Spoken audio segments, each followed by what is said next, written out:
Yo! What is up, ladies and gentlemen? Welcome back to episode 409 of D&E Takeover. Let me just address this right off the bat.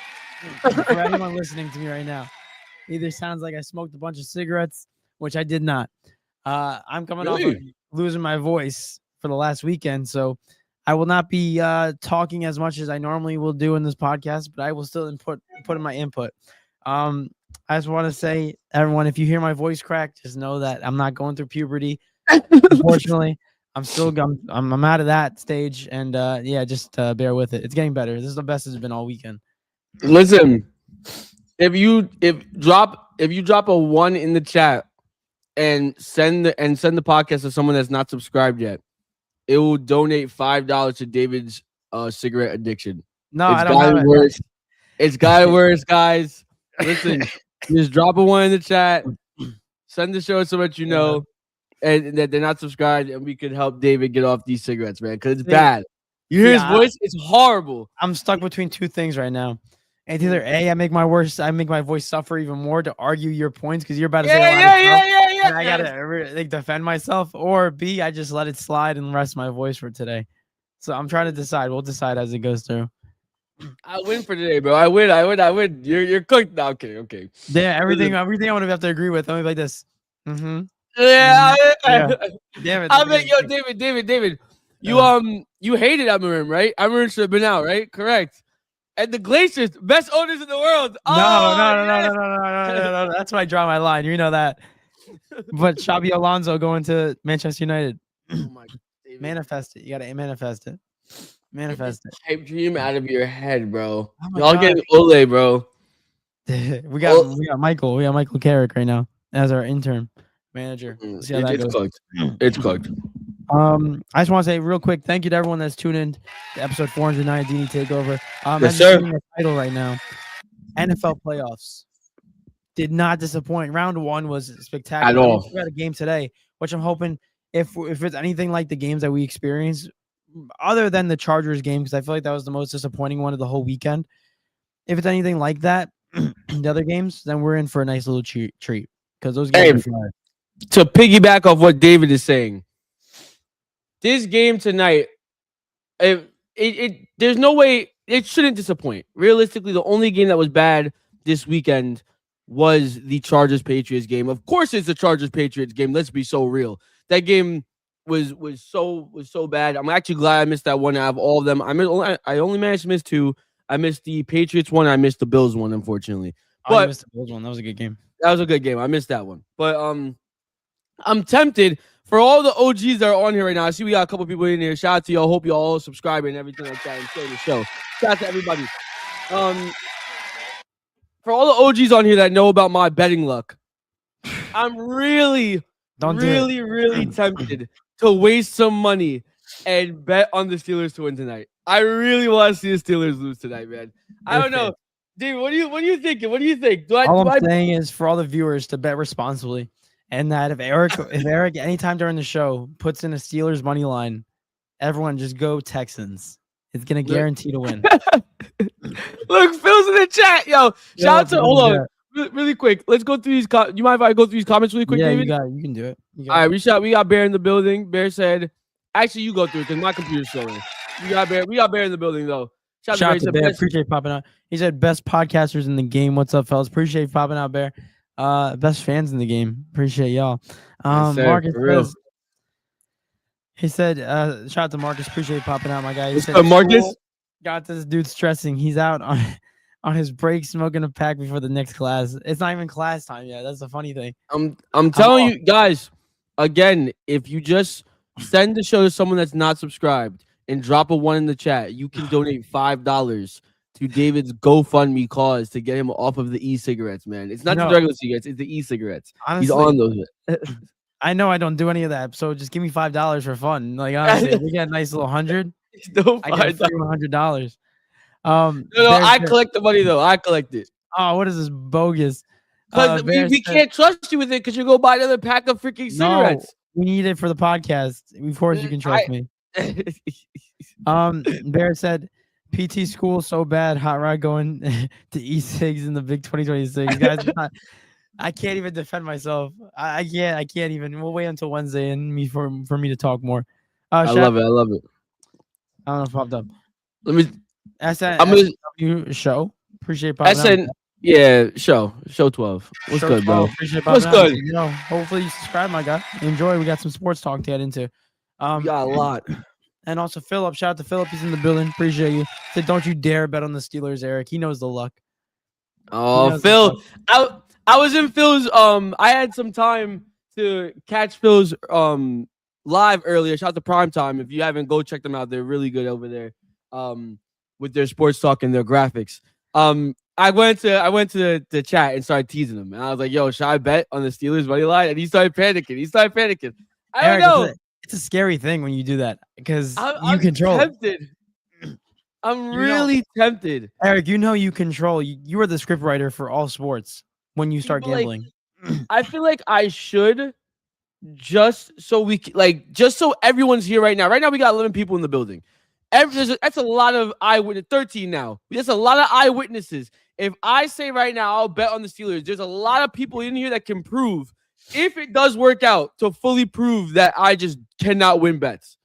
Now, granted, I had the Texans winning tonight regardless. I do. But if I bet on the Steelers and the Steelers lose, I mean, come on, bro. Like, I mean, what are we talking about? I was looking at some of the analysts. There's Stephen A. Smith. There's a couple. I'm forgetting the names already, but there's a couple of analysts. You know how Ryan Clark. Thank you. You know how they make the predictions before the game. Yeah. Mm-hmm. A lot of them had the Steelers winning tonight, so it wouldn't be crazy. And right now, they do have the Texans as a favorite, -160 on DraftKings. But I don't know, man. Nah, this fucking cracks. Stephen A. Smith is a Pittsburgh Steelers fan, so we already know where he's gonna go with that one. Yeah. So that's already one biased vote. I mean, honestly, if you know, listen, playoff things are real and experience is real, but I can't see this Texans defense not doing the same thing they've been doing all season. So we'll see what happens. We'll see for sure. Bear said generational Steelers hate watch today. Yes, sir. Steelers. I like the Steelers. I like Aaron Rodgers. Jay said, no. I'm not hearing that 41-year-old talk, 42-year-old talk. I like Aaron Rodgers. He's one of the greatest quarterbacks of all time. I need that man to get sacked on multiple occasions. Imagine he gets sacked 0 times. I cry. Throws for 400 yards and 5 touchdowns to the generational game. All right. Keep talking. Yo, matter of fact, Phil, add to the flame. Because I promise you, I'll bet on this team right now. I swear. No, please, no. Please, no, bro. Shout out to Jay. Jay's in the building. Appreciate popping out, Jay. He said, "What's up, Jay?" He said, "I mean, you do what you need to do." I don't know. What is he talking about? He's talking about either the talking about your cigarette addiction. Yeah, listen, Jay, it's not true. David doesn't actually have a cigarette addiction. Shout out to Crispy. Appreciate popping out, my guy. Crispy. What's good? He said, "Yo, he's mad, bro." He said, "My birds lost, guys." We said, "What the f?" He said, "Fly, Eagles, fly." Always. He said, "Always though." Listen, at the end of the day, we told you the 49ers are gonna win. The only way it doesn't work is if Eric puts money on it. But we are right on our predictions when we talk about it without gambling, without putting any money down. We said the 49ers are gonna win. Honestly, I want to give Eric his props because he was right on every single game so far. Appreciate you. I only got one wrong, and that was the Packers and Bears game because that was so close. Honestly, the Packers should have taken that one because you should have had that right. Yeah. But that was a close game by itself. But Eric right now is 100%, and right now in this game he has the Texans winning. And honestly, I believe that he's going to finish out 100% in the wild card. It's just so wild. Takeover. I appreciate it so much, David, and it's just so wild to me because, guys, I truthfully believe if I put a cent on any of those games, they'd all be wrong. Like, at least one of them would be wrong. But because I didn't, now all of a sudden, I mean, look at the way the Bears won. Granted, yeah, true comeback kids, true comeback fashion, true Bear fashion based off this season. But still, like, I'm over here kind of getting lucky. That should have been the Packers, and I'm sure we'll definitely go into it. Oh, the Steelers starting off strong, but I'm probably behind. I already know, so don't come at me for that. I'm probably behind a little bit, but okay. Yeah, man. Either way, my playoff bracket's still looking very strong. We'll go over, David. I don't know how much you had the Packers winning, which means that they would have faced the Seahawks. So you gotta do a little bit of. It doesn't. I'm gonna be honest with you. we can save the time. It doesn't change anything. Yeah, because you had them losing regardless. It's not like a Yeah. big guy that was going I for had it. this- I saw the Seahawks beating the 49ers, Okay. especially with George Kittle popping his Achilles. We're wishing him a speedy recovery because that sucks for that team. But Yeah. they got a great head coach, great quarterback. They can get it done. And while we break down some of these games, I know like we're kind of the Steelers are moving the football. What's going on? Okay. I don't like this at all already. I don't like this at all. Guys, there's gonna be a little bit of you're gonna see me pause mid sentence and mid thought because I am watching this game. And Like this this game is ADHD. Eric has the undiagnosed ADHD. the undiagnosed ADHD is going to be active today because every play is gonna matter to me, and also this playoffs has truly delivered. And before we go back into these comments, because I do want to go back to these comments, I want to do something a little different. I mean, it's not really that different. You guys always kind of dictate which way we go as far as our conversations, but I want to give you guys the floor. Which game do you guys want us to go into first? While David goes through all these comments, but which game do you guys want us to go into first? Comment down below. Let us know, and we'll go straight into it because I feel like it was banger after banger after banger. Now, don't troll and put down the Chargers versus the Patriots, please. Don't. No, we can get into that, but that's like 5 seconds. It'd be 5 seconds. Justin Herbert sucks. Okay, no, I'm kidding.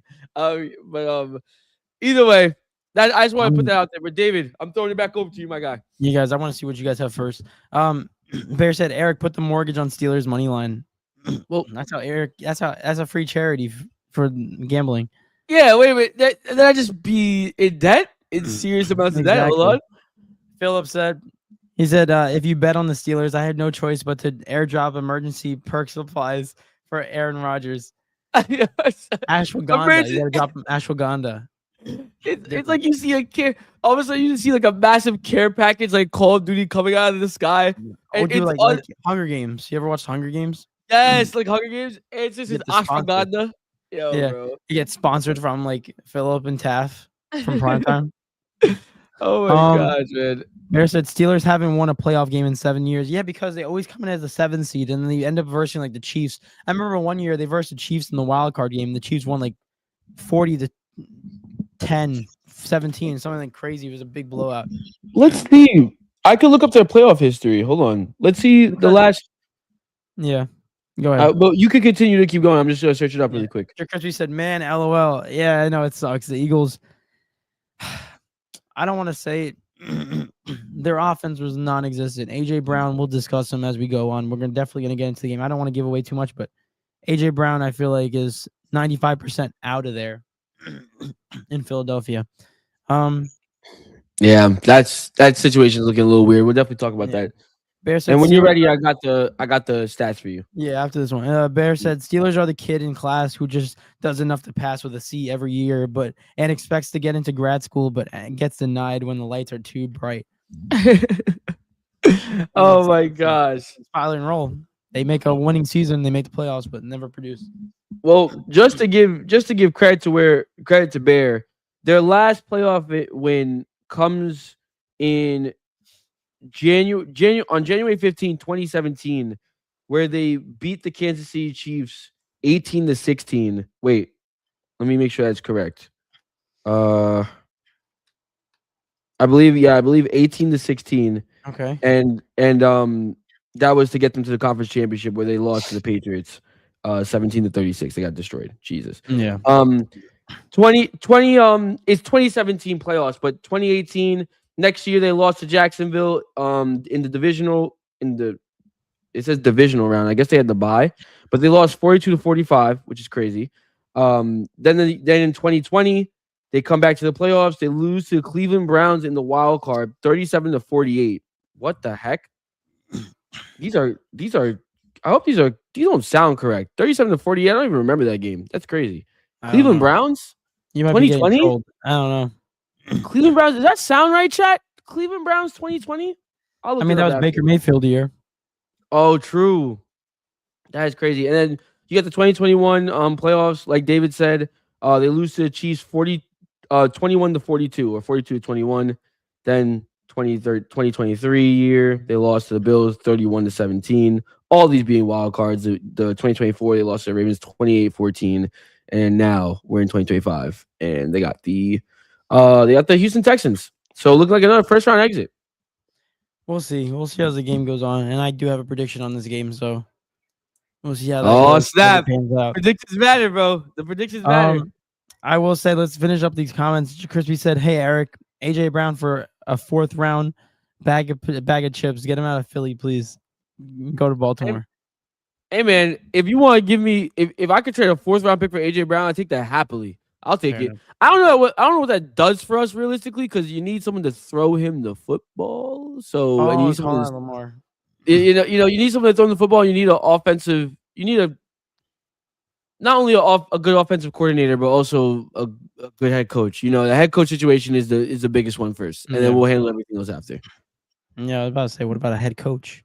To Yeah, call the plays? that's the first order of Yeah. business for sure. But speaking of AJ Brown, I would love to see him in Buffalo with Josh Allen, just See, because go of ahead. him getting a number 1 wide receiver. We was it's funny you mentioned that, because I actually again had a quick moment to hop in Phil's live. Shout out to Phil, and I brought it up to him too. I was like, "Yo, I don't know, AJ Brown to Buffalo. I mean, I feel like every single receiver that's available, that's borderline number 1. I feel like everyone's always like to Buffalo, because Buffalo just never really has anyone or can't sit with anyone." Phil had an interesting take on it. He was like, I don't know, because the way he said it was funny, but he was like, I don't know, it's basically Stephon Diggs with muscles. And I was like, yo, you're stupid. At the same time, though, if it clicks, it's a lot better than Stephon Diggs, in my opinion. Like, it is, if you can find a way to scheme with AJ Brown, that Bills team, if Josh Allen could just still be Superman and the great quarterback that he is, it doesn't really matter. Like, that would be amazing for them. That 1-2 punch would be crazy. Yeah, we always talk about him getting a number 1 wide receiver, and him having that availability of having AJ Brown for a cheap cost, because it looks like it could be good. I see your Crispy's chat, and we're gonna get into that game first, but I want to finish these 2 ones up first before.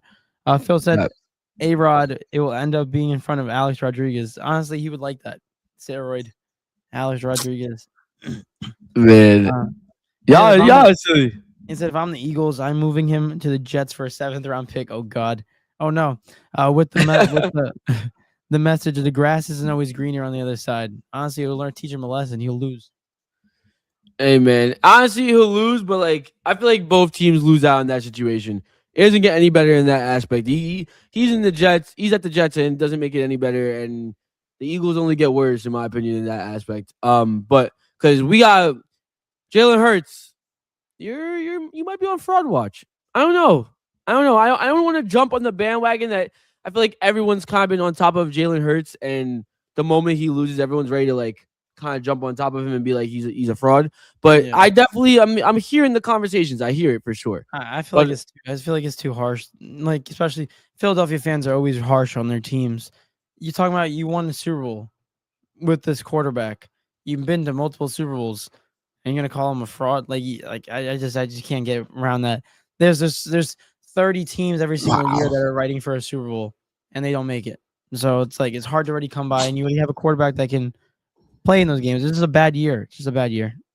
Yeah, I think more so where it comes from is the level of how high we raise him. You know what I mean? It's in the sense of we do raise him at an all-time level. Like after he won the Super Bowl last year, there was definitely him being in like top 5 conversations. Now that he's lost first round, you know, you could have the question of, is he really top 5, or is he just a quarterback in a really good situation?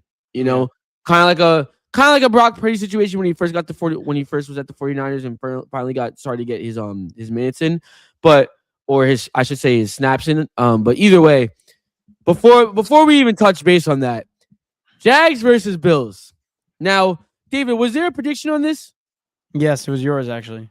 Okay, so unfortunately, I'm not gonna lie, I'm gonna be reading a lot of the stats. A lot of my information come from stats because I was on and off with this game, because during this game, my champions, my favorite team in the world, the best team in the world. I mean, that's kind of a stretch, but it is a stretch. I'm gonna say it because we're Supercopa de España champions. Barcelona was playing at the time, and I couldn't miss El Classico. Y'all know, football is fun and all, but soccer is always gonna be my first sport. So I was watching that game. It's funny how you said it's like when Noah Lyles got mad at NBA champions for calling them the champions of the world. Similar to that, they're Spanish champions of the world. They're not the world champions. You know? Yeah, they're not technically the Spanish champions yet because like there's like 5 different like trophies to win. You know what I mean? Or like technically 3 different trophies. The Thanos things. Yeah, but as of right now, Barca just went back to back with the Super Copa. I'm really happy. And if we have time, we'll go into a lot of soccer later on the show. Obviously, football is at the forefront of our show right now. But Jags versus Bills. David, did you get to catch this game or no? I did. I switched it on and off with it was multitasking between 3 things. It was Bills and Jags. I watched a little bit and listened to it. Also, it was the Super Copa. Also, I was watching as well, which was crazy because every time I would flip the channel, Barcelona would score. So I would just be like, okay, what's going on? And then it was between the third thing where I was painting my room. So it was. So, honestly, right after the games ended, especially the Barcelona game, I was just like, all right, Real Madrid's not going to paint my bedroom, so I'm just going to go back to it. I'm going to go paint it. But Real Madrid's not going to paint my bedroom. But I did catch the game, so I can give you some stats on it. But if you don't mind, I can actually get into your prediction real quick and tell you. Yeah, for sure. Yeah, so ladies and gentlemen, the score of the prediction game is tied 45-45. I came back from a 5-point deficit. We're moving chains. And Eric had a prediction in this game. First one in the playoffs, Bills versus Jags. And Eric had the Buffalo Bills beating the Jacksonville Jaguars 35-31. Bills did win by a score of 27-24. So you get a point for the team, not the score. You also said that Josh Allen was going to have 2+ touchdowns and 250+ total yards. Josh got that for you. He got 3 touchdowns, over 306 total yards. So you got that point for you. And also, this was a bold one, but you got it right. Trevor Lawrence, 3+ touchdowns. Trevor Lawrence had 3 exactly. Also 2 picks, but he got that 3 for you. So you finish off with 3 out of 4 on that one. Brings your total up to 48. What a freaking great prediction game for you. I'm in 4, David. I don't know. I'm in 4, man. That was nice. Playoff Heights is activated. I'm here, dude. The lights shine bright. Eric shines even brighter, bro. That was a good performance. It pained me to check off those checks. I was like, no. Oh, God. Oh my God, man. Oh, this Steelers defense is not playing. This is gonna be a good game. It's gonna be under 30 points total in this game. Yeah, these 2 defenses is not gonna. Like we said this last week. I know we were just talking about Jags and Bills, and we will get into it. But just a quick update from what I'm watching. And yes, I might be behind, so you guys might have already saw this. Obviously, the Steelers just got stopped kind of on the 40. I would say what are they on? Where are they? Where are they in the field? They're probably on 40. The 49-yard line on their own 49. I would say half field, midfield. They just got stopped for the first drive for the Houston Texans. And me and David both said this game is really going to come down to CJ Stroud. If the Texans are going to win this game, CJ Stroud has to have a great game. Simple as that. Because the defense is going to hold out, but not saying the Steelers defense is bad or anything like that. It's no slouch of a defense, obviously. They're in the playoffs. But CJ Stroud really needs to step into what we saw in his first year, a little bit maybe into his second year, not so much, but definitely that first year of CJ Stroud and get back to what he knows to do. So yeah, but right now, I think there's one quarterback in this Buffalo Bills team. One quarterback out of this whole playoffs bracket between all these quarterbacks who I trust, honestly, the most, minus Matthew Stafford, and that's Josh Allen. Josh Allen, I trust him so much with the ball. I know he's going to get the job done. And I just want to give a quick little shout out, then I'll pass it over to you because I can't be talking for so long. But Josh Allen, we said this before the game even started, before the playoffs even started. I have him winning the Super Bowl. We both have Bills-Rams prediction in the Super Bowl. We said if Josh Allen goes to the Super Bowl, it's going to be because of him and his Superman performances. And I don't know what picture is better than a 3-touchdown game, over 300 yards total for Josh Allen than a Superman game right there. He needs to do that every single game against all these teams that he's going to go up against, and he's going to make it far. So I'm impressed with this Buffalo team. I'm impressed with their defense getting those clutch 2 interceptions, especially the game-winning one. And also, I'm also impressed with the Jacksonville Jaguars. They're a hell of a team. I got to give them some props. I know they had an easier schedule all year, but overall, they're a team that showed some fight, and actually put up a competitive game with this Buffalo Bills team. So they deserve all the praise. But going back on the Buffalo Bills, Josh Allen did his thing. And the fact is he keeps on getting beaten up every single play. And I'm so scared that he's not going to be able to play, but he always shows up and he gets back up. He's got heart, he's got grit, and he's got what every Buffalo fan loves is his mentality. And they deserve this W. They really do. He deserves the Super Bowl. I'm going to be honest with you for this season. But yeah, one step into the big storm into the Super Bowl. But Josh Allen, great game for him. He came up with some clutch throws that went to Brandon Cooks in the fourth quarter to really close out that game-winning drive for them. But other than that, nothing else to say. Trevor Lawrence played good, but the turnovers cost him at the end of the day. Not as experienced as Josh Allen. He's been in the moment. Lights are shining the brightest, and he shows up. Shout out to Josh Allen and the Buffalo Bills for getting the job done. And James Cook, their best running back, their best offensive player, you can argue this season, with only 46 rushing yards. So you say what you need. That game was won by the Buffalo Bills and that defense as well. So shout out to them. I look back at this game and I heard a lot of things about it. I flipped it through it. I caught maybe a couple of the first plays, but then, like I said, I'd switched over to Barcelona. Yeah.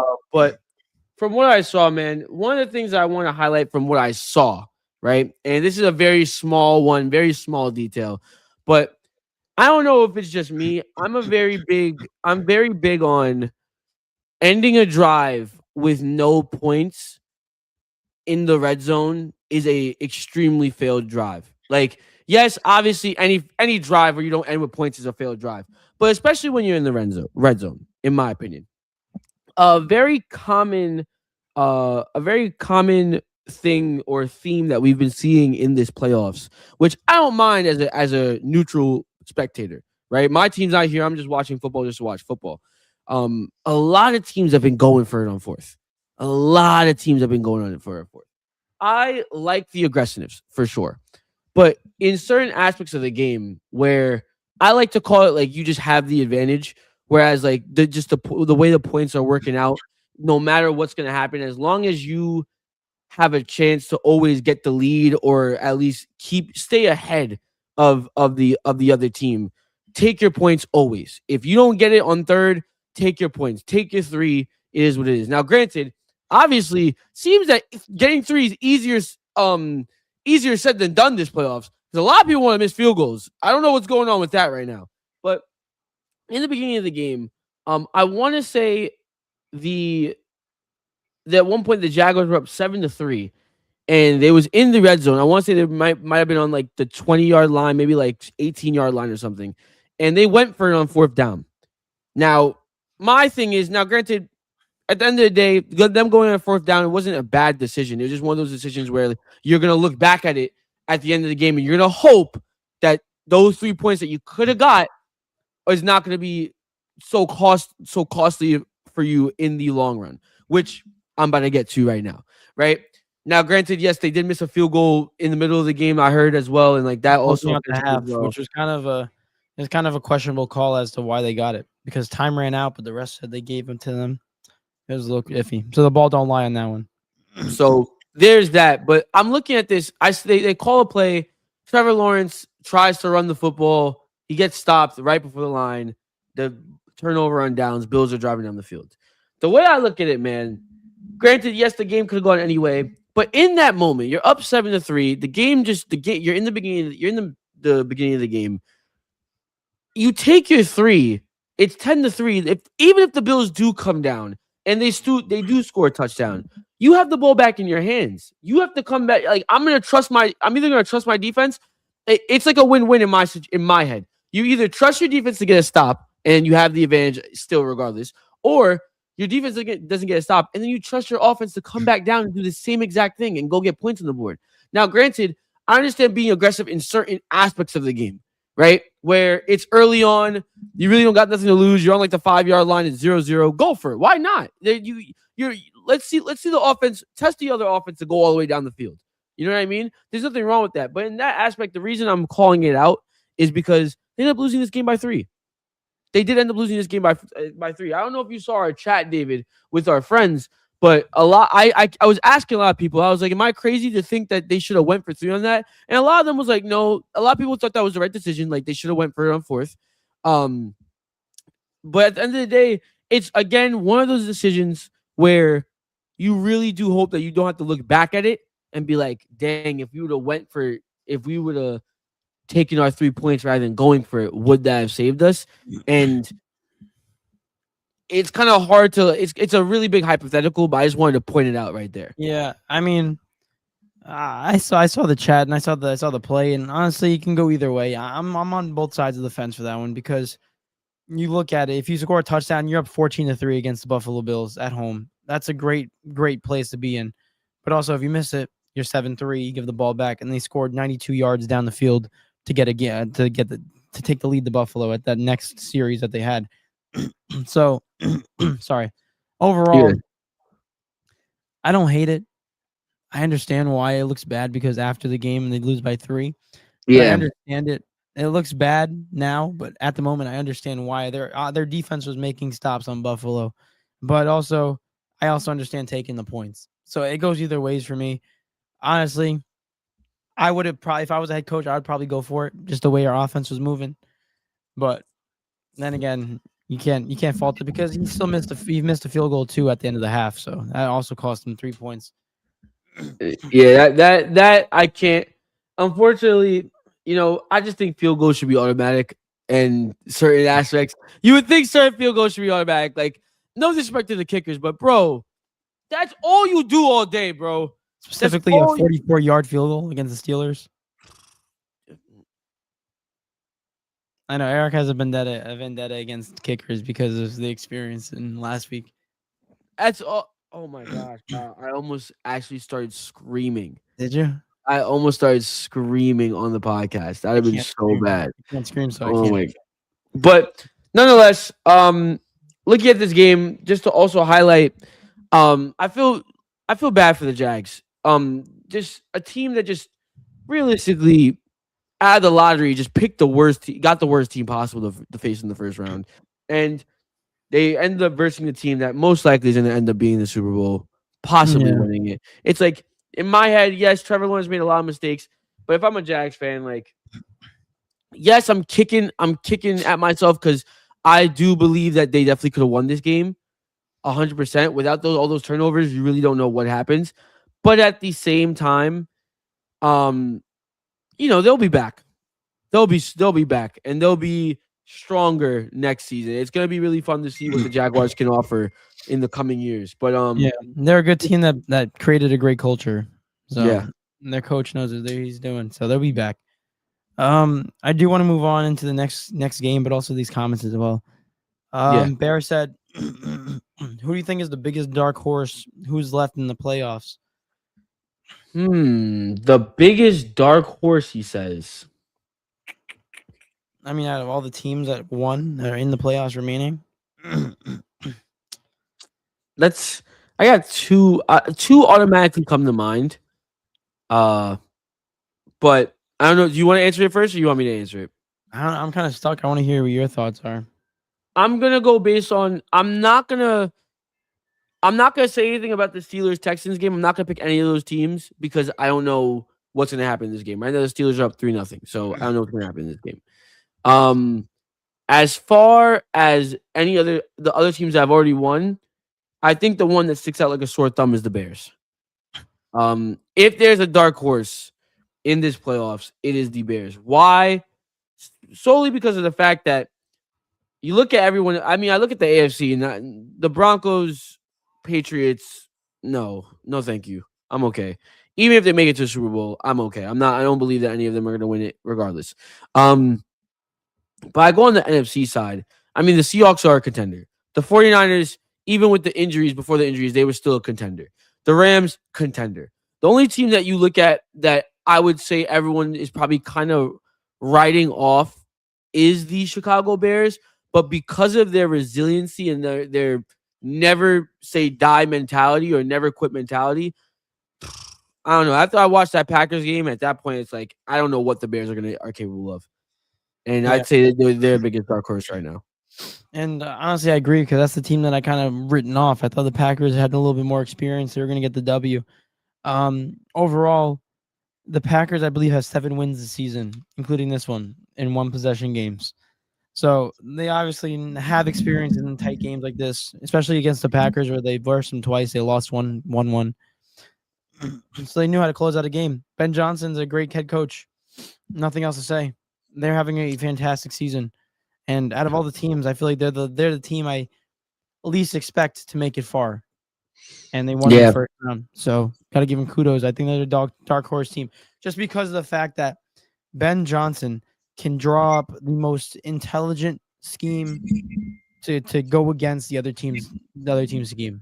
I'm very confident that he can do it as a head coach. That's why they have a shot. I mean, you're obviously correct. I'm definitely gonna like agree with you in that aspect, but also just in the fact that like I'm sorry, what I witnessed them do against to the Packers. We'll get into that game. Obviously, it was just unheard of, bro.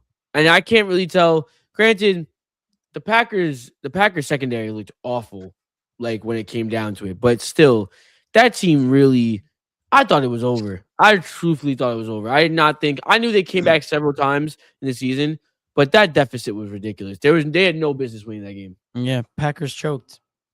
Yeah. Kickers missing kicks, like we've been saying. Chad, what do you think the darkest horse is left? And Bear said, Hurts is a winner at every level. The Eagles just got way too predictable with play calling this year. If a fan can predict what the Eagles are going to run, imagine Robert Saleh doing to them. Yeah, it's the fact. Yeah. That's been the whole issue with the Eagles, and we'll get into the game. But is their coaching, their fallout between Nick Sirianni, the confidence fans have in him, also their offensive coordinator with them throwing eggs or rocks at his house mid-season. Remember that when that happened? So Yes. there's always a falling out between the two. And the players too. Nick Sirianni and AJ Brown. That was a little, that was bad. That was someone. I think Tom Brady was calling that game, right? I believe so. I think Tom Brady tried to pull it off as like, two high competitors just really just going at it, and I'm like, I don't know, Tom. Listen, it happens. That's true, but not every single week. I feel like I'm seeing them argue at least like once every week, and it's bad. Yeah, it's bad. Like if I'm a firm believer that if you have something to say to me, say it behind closed doors. Don't do it in front of cameras because it makes it look worse. And I feel like it goes on both of their faults. I think it's AJ Brown's fault for overreacting about things, but I also think it's Nick Sirianni's fault for reacting to things as well. But that's why he won't be back. I'm talking about AJ Brown. I don't know about Nick Sirianni. We'll see. No, he'll be back. Nick Sirianni not going nowhere. Yeah. What do you call it? Marcus said kickers are just failed soccer players or kids who were afraid to get hit. Honestly, hey man, I love to be a kicker. True. I want to argue that, but it's true. It said Marcus says do away with kickers. Just pick a seat out in the stands, and the fan sitting there is the kicker, and even better, he's a fan of another team. Oh my God, you can't do that. Imagine if Eric's team is the Ravens and I'm the Jets, and they pick me to kick for the Ravens. What do you might actually? I might kick good because I want a contract. Bro, are you kidding? If they called me on the field, and for any team, it could look. It could be the Steelers. I'm booing that thing through the upright for sure. Are you crazy? Yo, let me get a contract ASAP. Breaking news, Eric. CJ Stroud just threw an interception. Oh my God, I'm so far behind. So this is what we were talking about before. CJ Already Stroud needs to have a game, and he's not. He's having the opposite of what he needs to do. Wait, let me see, bro. Is this guy single-handedly going to ruin this for his team, bro? What the? Oh, that wasn't a real interception. It was that was like a that was TJ Watt being TJ Watt. Yeah. That wasn't that was a bad play call. That's what it really was. Eric, can you read the next one? I gotta go. Yeah, for sure. You got Jay in the building. Shout out to Jay. He said the game yesterday did Bob Saleh talk himself into another head coaching shot? No. I think Saleh just did what he does best, honestly. And I think let's see how the rest of this playoff season goes. But I don't think Saleh. I think Saleh should stay exactly where he is. I think he has a great situation where he's at. There's some people there's some people that are just great offensive coordinators, defensive coordinators, Yeah. and then there's some people that are great coaches. Robert Saleh is a great defensive coordinator. Let's keep it like that. Yeah. Now we also got another comment from Jay. He said the bet will come before halftime. It looks like I'm like, yo, I'm sitting here thinking about it. And I'm like, what do I do? See, now the question is, if I was to bet on the Steelers right now, well, how much would I get if I won? That's the real question. Probably less because they're winning. If I bet like $5, 5 to win 8. Yo, chat. Comment bet in the chat if I should do it. There's 4 people up in here. If I get at least 3 bets from 3 different people, and not including David. David, you can't go in there. Okay. I'll do it. But I only do this for DD Takeover. I don't even be better than the regular. I just do this for the podcast, bro. It's fun and also playoff time. Let me Eric, I'm just gonna plug in my computer really quick. Yeah, go ahead, do what you gotta do. I'm gonna get into the next game. Ladies and gentlemen, thank you for listening to us right now. And if you haven't done already, hit that like button, subscribe if you're new, share the show to everyone that you know. We're gonna keep on moving on into more NFL playoff games, wild card weekend. And as the next game we got to get into was in fact the Packers and Bears one that Eric had another prediction for. So we're gonna get into that as well. And Marcus just writes down the word bet. So we got 1. We need 2 more to finish for Eric to put it down. They want us to Texans win. Oh, where's Phil at? Somebody go get Phil. Let Phil comment bet. Let's see. Yeah, you gotta do it on live when Phil's there. Jay said it, so you gotta need 1 more. One more, man. One more. But Eric, your last prediction of the week was in fact Packers and Bears, and I was shocked by this one, but I understand because of your prediction. You got the Bears winning 28-27. And honestly, I'm kind of scared that you are kind of so accurate with these predictions sometimes. Bears did win 31-27. I was so close. How many times have I been so close this year? Yeah. So close. Philip said bet. Oh, Phil said it. Oh. Phil, why are you saying that? That means the Steelers are gonna lose. Nah, Phil, I like that, Phil. Get active. Phil, why'd you say that? That means they're gonna lose. Yeah, you already know what I'm doing, bro. I swear to God, if this actually is Eric, you know you're gonna be cursed for a lifetime. Imagine if, like, realistically, come on, bro. Like, I actually see. Like, the funny thing is, I want the Steelers to lose, but I want this to be done. Like, I want this stigma to be gone, bro. I want to win my bets. Oh my gosh, this freaking. Hey man, let's do it. Oh Here we go. Gosh. Steelers to win money line. Eric, wait. Phil's aunt said, "Don't break my sweet Philip's heart." Hey, Philip's it. Hold on. I just placed it for you, buddy. Hey, Philip's it. Oh God, watch the Steelers downfall right now. All right, here it is, bro. There it is, man. What is it? $5 to win what? To win $9.34. We'll see. Right. We'll see what happens. We'll see. Oh my God. Let's see what happens, man. Let's move on. And the Steelers go 4 and out. Perfect. Philip said that's not even my arm. What's going on? Oh my God. You know what's funny, Eric? Right after you do that, after you place it, Steelers went 4 and out. I just witnessed DK just dropped the ball. Oh, snap. Let's move on into the game. Eric had the Bears winning, and he got the point for the team, however, not the score. He also said Jordan Love was going to have at least 1 turnover. And here's what happened. Jordan Love did fumble, but he didn't turn over the ball. He recovered it. So you cannot get a point for that because he did not turn over the ball. But you did say that Caleb Williams was going to get at least 2+ touchdowns, and Caleb got 2 on the dot. So you get a point for that. So you finish off with 2. 2 out of 4. Bring your total for the week, Eric. This is a great week for you. 50. 5 points added. You finish off with 50 on the week. Hey, how you feeling? Strong. I feel great with that because, as the games dwindle down, it's going to be harder to pick because you have to pick these tight games. And it's going to be hard to predict what's going to happen in these games. So, strong 5-point lead. I'm waiting to hear yours. because I need to know what yours is. I also need to be reminded what yours is for this game as well. Yeah. Because it depends. If you end up with like, well, you're at 45. I'm on the same number as you, 45. You're probably gonna end up with like, if you end up with like 47 somehow, I'm ecstatic. That's amazing. Yeah. 48 is like okay, like I'm happy with it regardless, But All right.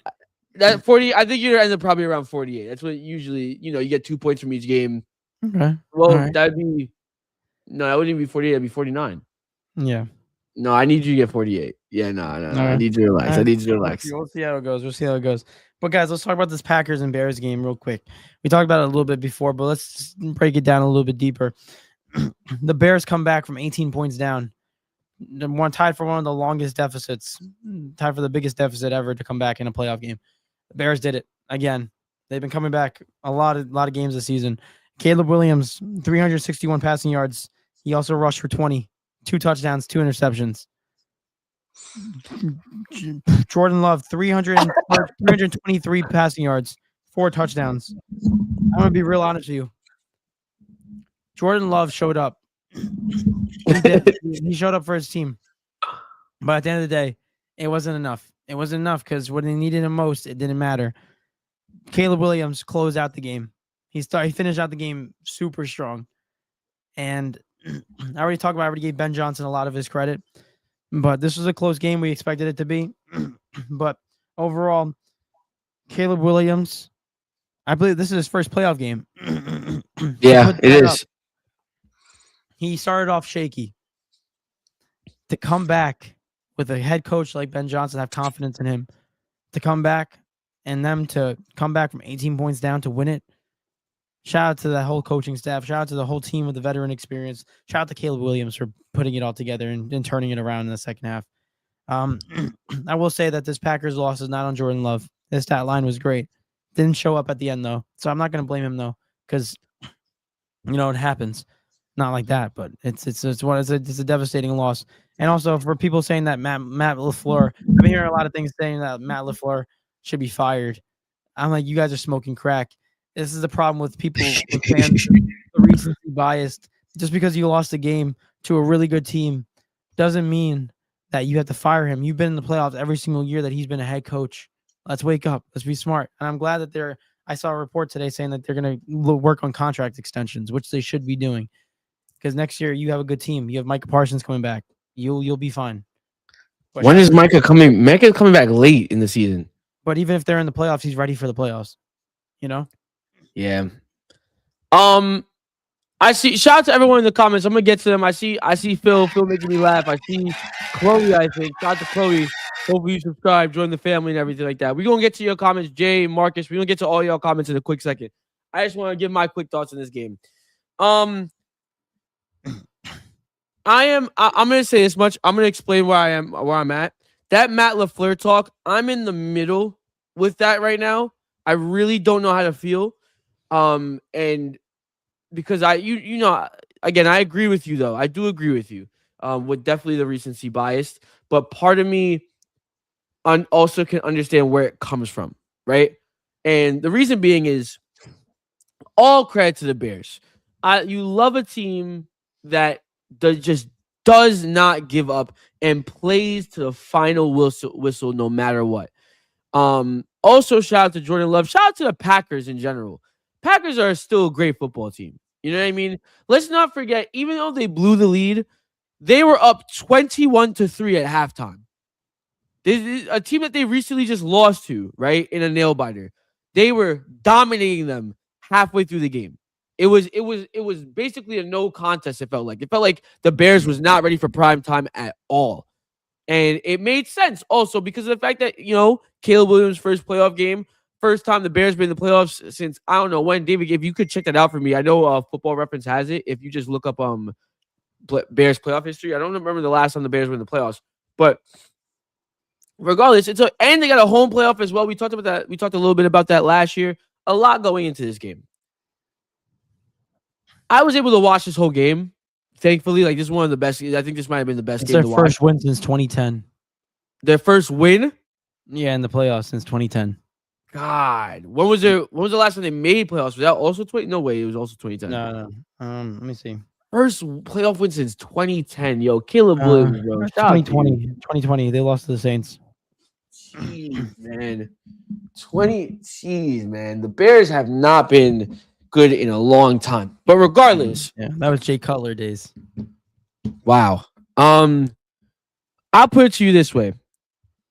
This at halftime, they were panning at times to that Packers defense. I mean that Packers bench. You saw them having a grand old time on the sideline, which is no problem. Your team is up 21-3. I'm not gonna lie to you, I'm having a good time too. You know what I mean? Like I might not be going crazy, but I'm laughing, I'm smiling. It was laughing, it was smiling. You saw Matt LaFleur was playing along with it. It was good positive vibes. But it did Is the job finished? Okay, I'm about to get into it. Kobe Bryant. It felt as if it wasn't a level of, we're up, let's go, let's keep killing them. It felt of, yeah, we up, like we're kind of laid back a little bit. We're really killing them. Our game plan is going exactly what we want. They go into halftime. Now I'm just thinking, this team should know better than anyone else in the NFL, other than the Vikings and the Lions, who are both not in the playoffs, obviously, that this Bears team is going to turn up at the end of the game. If anything, the real game started in the second half for the Packers. That's what it should have been. That's what it should have been for them. They dominated them in the first, and then in the second half, the Packers should have came out and played even harder than they did in the first half. To my understanding, the way I saw the game, dude, the way that these Packers played, it was awful. It felt, I could feel the lacklusterness in their definitely in their defense. Definitely in their defense. But offensively, I mean, Jordan Love, again, like you said, there's no blame on this guy. Jordan Love did exactly what he was supposed to do. His game wasn't over in the first half, but he did enough, more than enough, to get the Packers over the line. Going into the fourth quarter, being up 21-6. Ladies and gentlemen, David, correct me if I'm wrong on my math. That's a 3-possession game. It could be 2. I'd go for 8 points, 7 points, 8 points. If they're going for 2. Okay. Yeah. That's a 2-possession game, 15 minutes left in the game. I'm sorry, guys. There's just no way the Bears should have ever been able to come back. There is just no way it should have happened. And the reason I'm saying that is not because of the fact that the Bears aren't capable, but it's all about knowing your personnel. Yo, you know that this team is known for coming back in games. Y'all, there's no way that should have ever even been allowed. I can understand them coming back and making it close, but them taking it from you?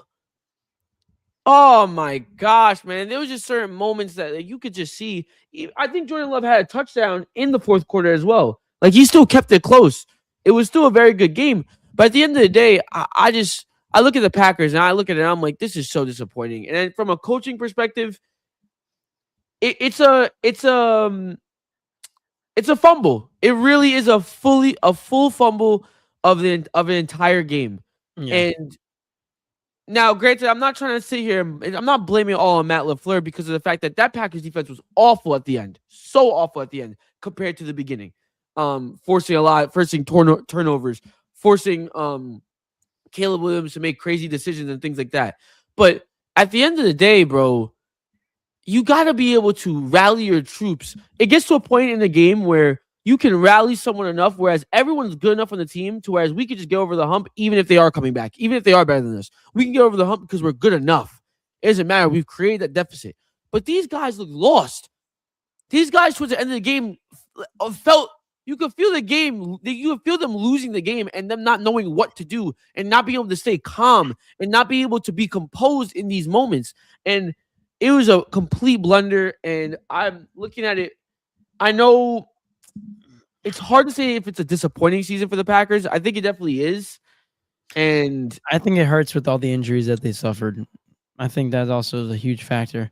I'm losing Micah Parsons on defense. If Micah Parsons is in this game, I believe Packers come out with the victory.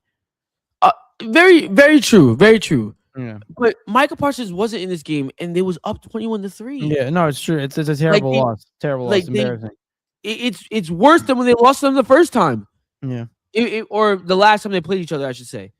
All in all to say, on the Packers side, I just wanted to highlight that a lot. I could understand the Matt LaFleur questioning, but I love the fact that you also brought up the fact that, listen, guys, relax. Every single time he's been here, they made the playoffs.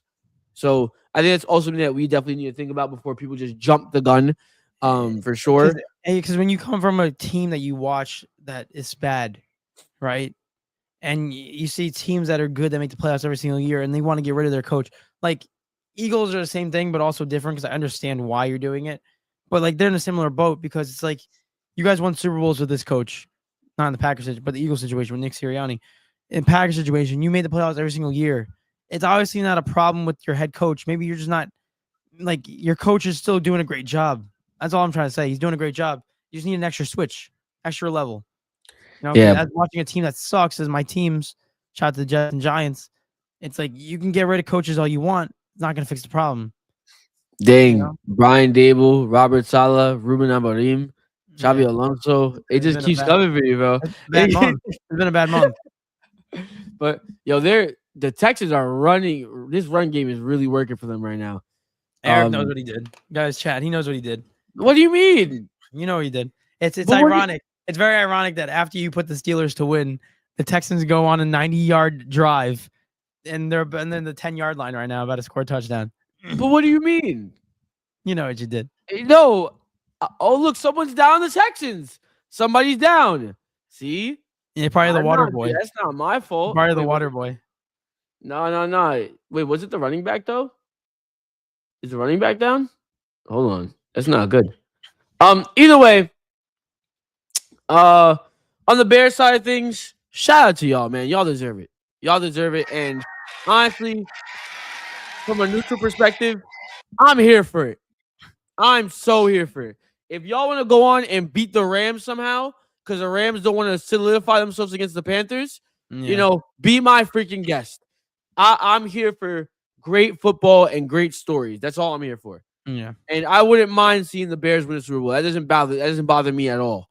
So I respect them. I respect them so much. And I just want to say one quick thing. I wish I could talk more so I can talk more about the game. But one quick thing I want to say. Talk about a team that doesn't give up. That's the Bears right there. That's the Bears that they used to watch back in the day. Like this is a team that is very similar to the mentality of we're going to keep on fighting until the end. Shout out to them. And I want to know what Ben Johnson was saying at halftime. For them to come back by 18 points. What I'm saying? And it's crazy because like there was like obviously you're just looking at the game and you don't know what's going through the player's head. But from my perspective, Caleb Williams. I almost said CJ McCollum for some reason. But anyways, Caleb Williams. The entire time in that comeback, he looked calm. He looked super calm. It almost felt as if, I know we're gonna come back. Like I know this game, we still have a chance. I felt a similar vibe when I watched Matthew Stafford game-winning drive. They were losing. I saw how calm he was. Same thing with Josh Allen. Similar vibes where you look at 2 minutes left on the clock, your team's down, and you're like, I got it. I'm not nervous. Yeah. I'm not as a fan, like as a person watching, you're like, he's got it. Like it's crazy, man. And like you could just feel the confidence. Essentially, you could feel it, like them going through. They expect to win. Eric, breaking news: touchdown. Who? Christian Kirk. CJ Stroud throws a tutty. Oh, look at that! Texans up 7-3. Look at that, bro. Wow, hey, Eric. Let's go Steelers, bro. Let's go Steelers. I want to win money. Let's go Steelers. Come on, let's go Steelers, bro. Steelers got it. No worries. No worries, okay. Bro. All right. Yo, man. Steelers. Look. Let me see the touchdown. Yeah, let's go Steelers, bro. Blown tackle. Let's go Steelers. Philip said a lot of game left. He said it's fine. Everything is fine. Everything is fine. It's not good when someone repeats it 3 times. Philip, man. Let's keep going. Keep going through the comments. Let's keep going through them. Shout out to Chloe67. Appreciate you popping out. Thank you. 6'7". What a name. Hey, what's up? Hopefully you subscribed. Jay said, "Can you read Lil Wayne's tweet on this Packers and Bears game?" I have it up, so I'm gonna read it for you all right now. It's wildly inappropriate, so I cannot read everything because basically he said, "That's what Lil Wayne said." He said, "We just lost a playoff game to a N-word with purple nails. We effing suck, Bears." He said bear ass. He said, "We don't deserve to be in the playoffs straight like that." And then Caleb Williams replied to that tweet. He said, he basically said, "The Bears." Hashtag the Bears. That's all he wrote. Dude, Lil Wayne was every Packers fan. Yeah. Lil Wayne was every Packers fan, man. I honestly, sure. I feel bad for the Packers fans having to watch that game. That had to be like ripping someone's heart out. Goodness gracious. Trust me, Packers fans, I understand. I've been there before. I've been there before. I've seen it happen. So yeah, I mean, it also makes it like, is it better to miss the playoffs completely or to lose first round? Because I feel like it's a similar impact that you feel. But you know, at least when you miss the playoffs, you'll miss it up early, obviously. But I'm saying at least you miss the playoffs, you're comfortable going into the playoffs. You know the fact, you already came to the reality that your team's not gonna make it. But if you're in the playoffs, you know you have a chance, and it gives you hope. And then just see that game, it hurts. You know, the Steelers shouldn't be in the playoffs right now, guys. Guys, we missed a field goal. Oh my god, that's why the Steelers are here. They're not even a good football team. I don't understand what's going Eric, on. why'd you bet money on them then? Because I believe they're gonna win. Duh. Like, what do you mean? I truly believe the Steelers are gonna win. Good work, buddy. Listen. Even though my prediction on this paper says Texans, the Steelers are gonna win, guys. Don't worry. Yeah, because you want your prediction to be right, and I don't blame you. I want my money, bro. No, I want my money. It's a win-win. It's a win-win. Let's move on. Actually, I want to move on to we're going to the tweets. That tweet was hilarious. It was like what every Packers fan was thinking. He said, "Hey, I own stock in Packers ownership. If I want him fired, he will be fired." Yeah, that's right. Man, how much stock you own in Packers ownership, Marcus? Let us know. I honestly respect the Packers so much for that because it's actually normal fans that just have ownership of the team, and they go to meetings. Like I know some the PT I work with, he's friends with a Packers owner, and he goes to meetings. Like, really? Board meetings, yeah, to discuss things like money situations, what they want to renovate. That's good though. Yeah. It should be in the fans' hands to some extent, like because that's what fuels your pockets. You know, I mean, it's the fans. Depends. I want to know how many fans they have though. Jay said, "Pray for me. My son just farted near my wife. Blamed it on me, and was told that if you're that gassy, you're sleeping on the couch." Like, bro, I'm in my game room. Yeah, son tweaking out. That's bringing out the belt right there. Oh my god, it's hilarious. Oh my goodness. Ray's in the building. Shout out to you, my guy. He said, "See Kirk, Christian Kirk got the touchdown." Marcus says, "I bought 10 to a year for the last 5 years." What, 10 shares? I don't know what that means. I don't know what 10 to a year. He said it's meetings, and if you can't attend, they send emails as well. Oh, look at that. They're so nice. Yo, David, you want to become Packers fans, bro? Honestly, I'll own the Packers. I like, it's like one of those things where people say, "I bought a land on the moon." It's like, all right, like, what the hell does that mean? But it sounds cool. I'll do it. Yeah, when my girlfriend at one point sent our names to the moon, I was like, "Yay!" Eric, you're gonna go up there one day. Astronauts are gonna look at it. They're gonna be like, "What the hell is this?" I'm convinced that those people actually just take the piece of paper and just throw it out, and then just tell you it's on the moon, bro. There's no way to actually go on the moon just for sure. When they say a star is for sale, where the hell are you gonna get the star from? How are you gonna go up there and make sure it's mine? Like, this is so stupid. There's no proof. Oh, like, I'm gonna go to the board meeting and be like, what's your valuable asset? I'm like, I own a star. And they're like, "This guy's on crack. Like, what's going on?" And if I say it with that voice, they're gonna believe it. Oh my goodness, man! But let's get into the next game. What game you want to get into? We got 2 more to go into, right? Yeah, actually, a couple more. We have 1, Oh 2, yeah, 3. 3. So I do want to get into my prediction game because I feel like this game no one really cares about talking about. I feel like we Yeah, can let's get get this this out the way. talked about in 2 minutes. So I had the Patriots versus the Chargers. I had the Patriots winning 27-21. Patriots won 16-3. Was not as high scoring as I expected to be. Patriots got the one victory, so I get the point for the team, not the score. I did say that Drake May was going to have 200 plus passing yards and 1 touchdown plus. He had 268 passing yards and a touchdown. The only touchdown of the game, actually. So I get a point for that. Also, I said that Justin Herbert was going to have 1 turnover, and Justin Herbert threw no interceptions, but he did have a fumble that was lost. So that No! So that brings me up to 3 points in that one. Brings my total up to 48. We're back in a nice little steady pace right now. I like it. So How there are we you go. gonna? Yo, wait. All right. Before we even get to this game, what's your prediction on this game right now? The Texans versus. Yes. I got the Texans winning 24-17, and I got Nico Collins over 65 plus receiving yards, and Jalen Warren under 65 rushing yards. Hold on, because I gotta check. 24-17. You said yes. Yeah, Nico Collins. What was it? over 65 plus yards, I don't like that. Oh no. And then what? Jalen Warren. under 65 rushing yards.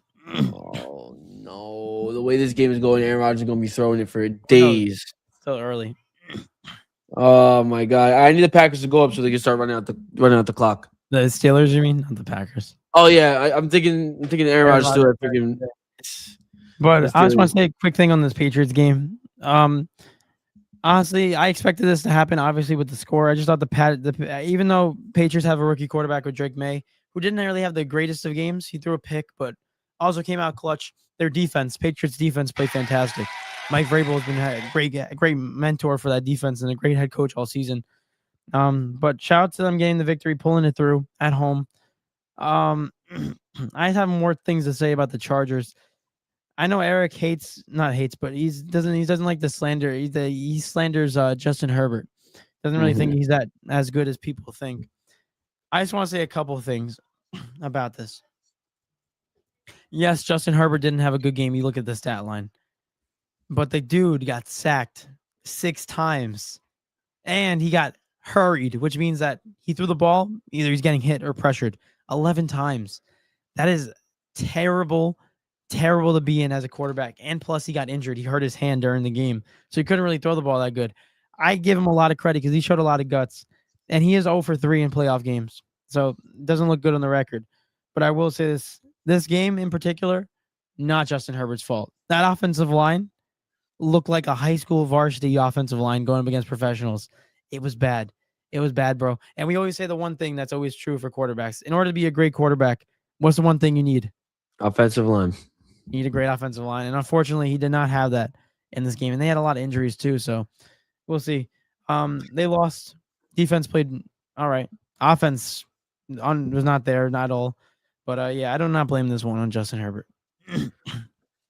I don't blame on Justin Herbert either. As much as I want to, it's definitely not his fault all the way. That offensive line, like you said, was awful.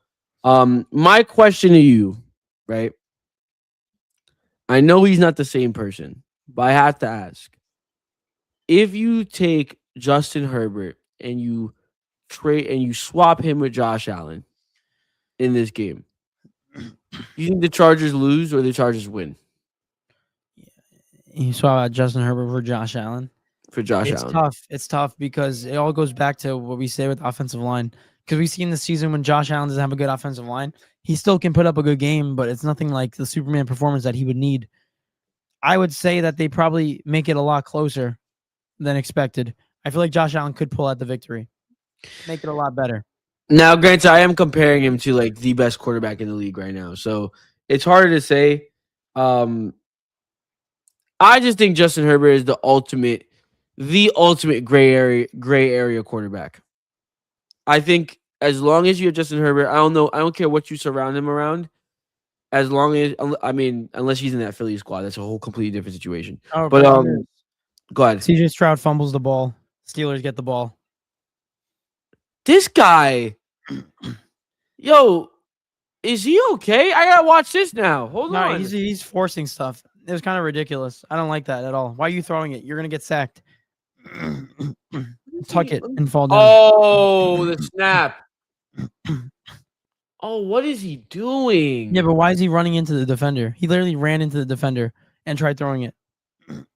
Oh, he's just having a bad game, bro. Oh my god. Talk about keeping a team in a game. Yeah. This guy Talk about CJ, man. check his FanDuel account. CJ knows. CJ knows what's good. Yo, the Steelers don't win this game, man. Oh my god. What is he doing? What is he actually doing? That's horrible, bro. Yeah, it was bad. Either way, he drops the snap too. Like, goodness, this guy's nervous. I feel like he's playing nervous too. I guess. But him I'll be sitting on the nervous floor. too. I'll be nervous too if TJ Watt was rushing at me. They should be nervous that I bet on the Steelers. That's all I know. But either way, going back, what was he talking about before? What was he talking about? Justin Herbert. Josh Allen comparison with him. I think no matter what Justin Herbert team he's on, he might get further in the playoffs, but I just don't think Justin Herbert is built from cut from that cloth. I think he's just a really good quarterback. That's it. Like he's just a good quarterback, gets the job done, but cannot win you a Super Bowl. Yeah, no, I think that's pretty. I think we can see that now clear. But yeah, man, that's all I can say about this game. I have nothing else to say about this game. Yeah, really nothing else to say about this. Patriots will end up most likely versing. Well, not most likely. They will end up versing the winner of this game between the Texans and the Steelers. My question to you, David, really quick before we move on to the next two games, based on what you're seeing from these two teams, I still have the Patriots. Obviously, I still have the Patriots beating one of these teams, regardless. Do you think any of these two teams can take down the 2C Patriots in Foxborough? I think so. I go back to experience as a quarterback. Drake May if he had a questionable first game, he picked it up in the second half, but that first half was kind of scary. 3-point game. They think they had. I think it was 3-point game at 6-3 going into halftime. I could be wrong, but overall, it was kind of unpredictable. Overall, I feel like if the Texans win, that defense can make a lot of pressure on Drake May. And I think that can shut him down and the defense can win him the game. But overall, I don't know. I know really quick. I know I'm behind. Can I just say something really quick? This is what I mean by going for it, not going for it. The play already probably happened, but I'm watching it right now. Packers are right now 4-2. It's 4th and 2. They're on their own, probably 12-yard line or something, right? Mm-hmm. They're down 7-3. 4 minutes left in the second quarter. This is 100% in my head. 10 times out of 10, you go for it. 100%. You don't settle for it right here because there's no point because the Texans are going to get the ball back and you're still going to be down regardless. And being down 1 point is never going to help you. So, and they end up getting it as well. So it's not that I don't disagree with going for it this close or anything like that. It just depends on the game situation. And also, to talk about your situation, Jacksonville was already winning. This is different. The Steelers are losing, so they need that as many points as they can get. So, but hey man, we'll see what happens with that Patriots game. Who ends up seeing them next week? What game you want to go into next? I'm looking at one game that I really want to talk about. I'm not gonna lie. Go into it. Let's hear it. And you guys probably think it's 49ers and Eagles. It's not. It's actually the Rams and the Panthers. I got a chance to sit down and watch this full game as well. The Eagles and 49ers, I was on and off with that game. Yeah. But for the Rams Panthers, great. This game was very concerning.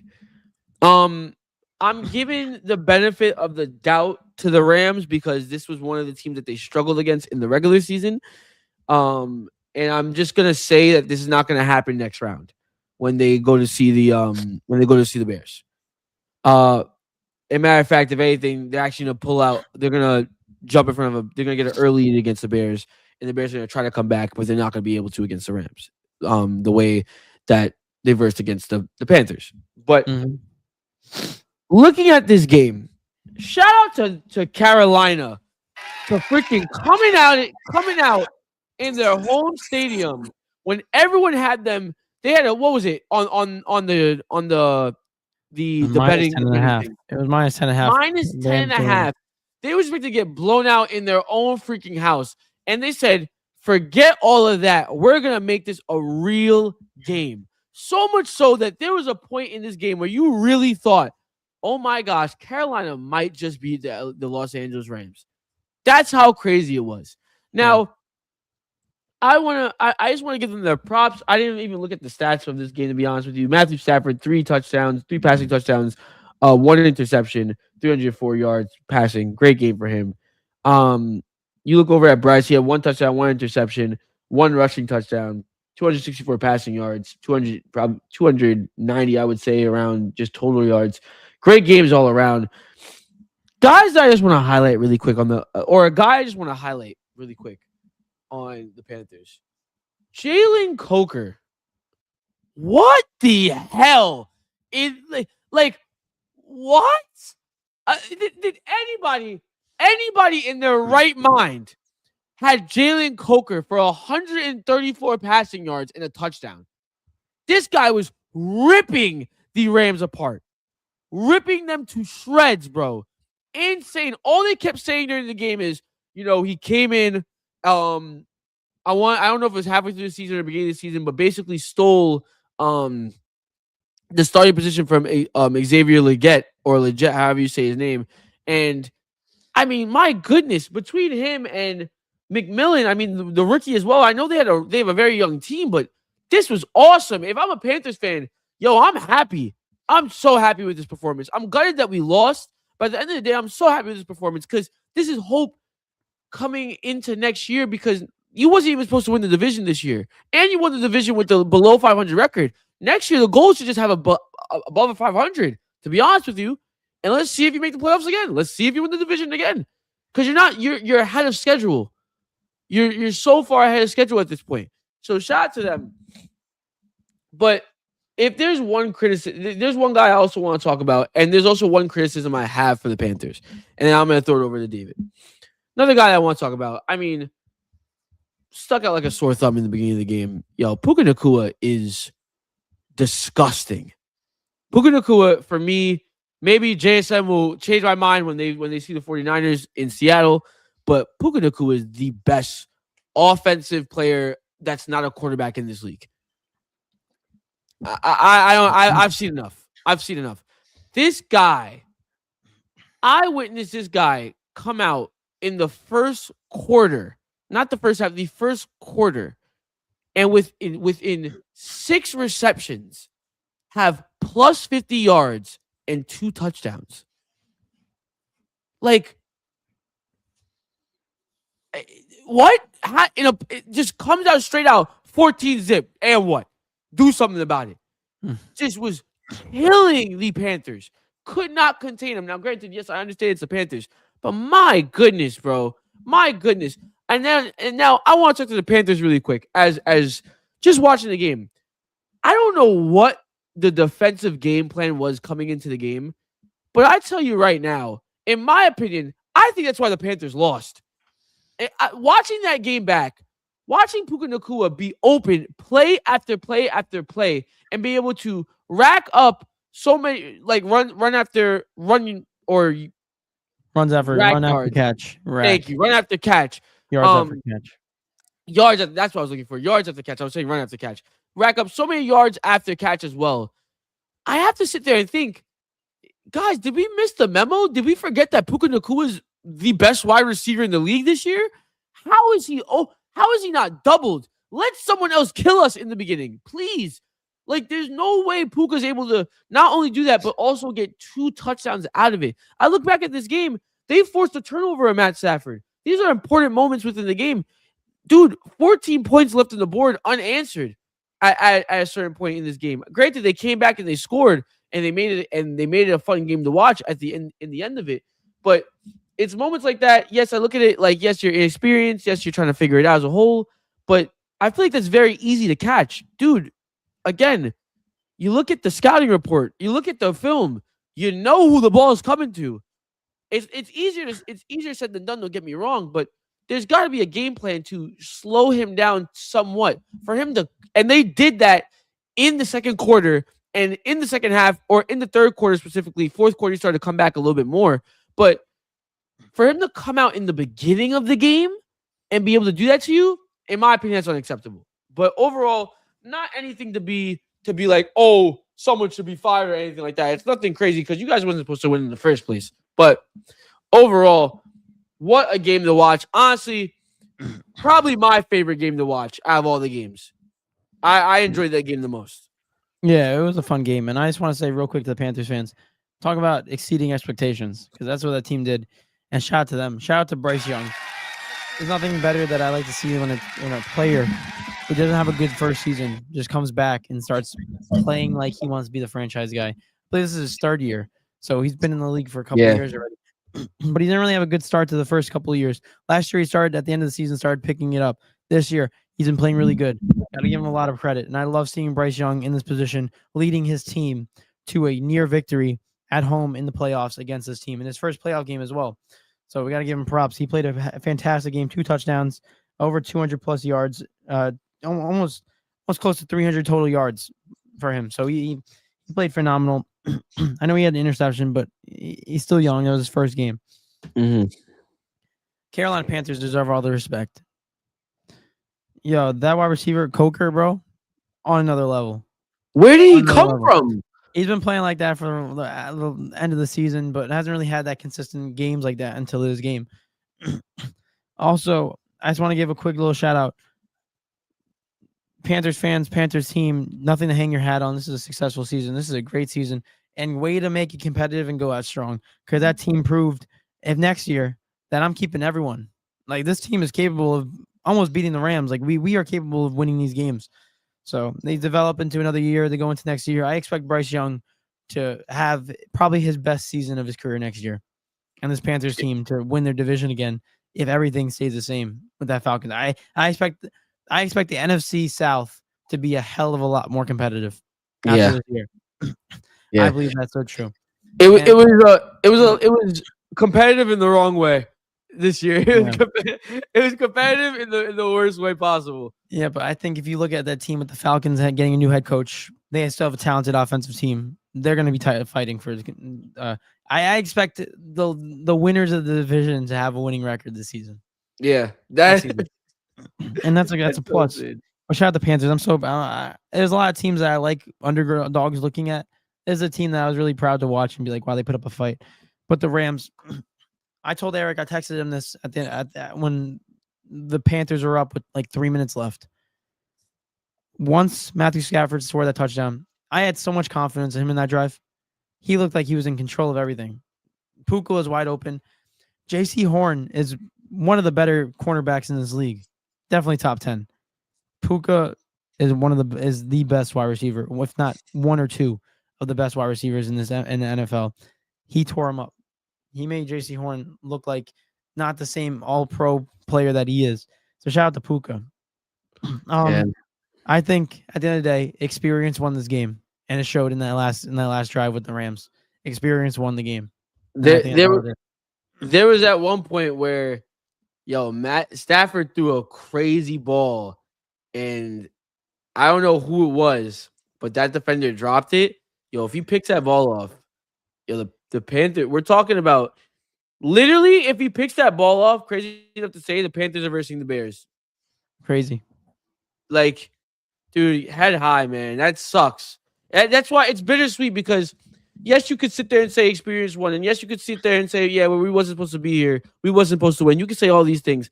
But at the end of the day, you could really sit here. I'm comfortable with saying the Panthers should have won this game. The Rams escaped. Like that's the way it felt. The Panthers really had this game chalked up, and the Rams just escaped from the game. So yeah, shout out to them. Rams move on. Rams versus the Bears next round. So that'll be a fun game to watch. Marcus said, "Yeah, 10 shares, you get like a certificate. It looks like a nursery school diploma. Listen, it's still a piece of paper. It still counts." He said, Let's go. "Gotta hit below the knee, take him out, and bring him back." Bounty Gate. What are you talking about? What reference is this? Ooh, I don't know. I forgot what we were saying, but either way, I hear a lot of people being very skeptical of what the Rams are going to do next round. I'm here to say, guys, don't fall for it. The Rams are not going to be the same team that you saw against the Panthers. Don't fall for it, bro. It's not gonna. The Rams are gonna be one of those teams that get better as the playoffs go on. They're gonna get better consistently. All these nail biting games that like you're worried about, don't fall for it, man. The only team that you could fall for it for is the Patriots, because the Patriots, I'm hoping that they lose next round, 110%. Now,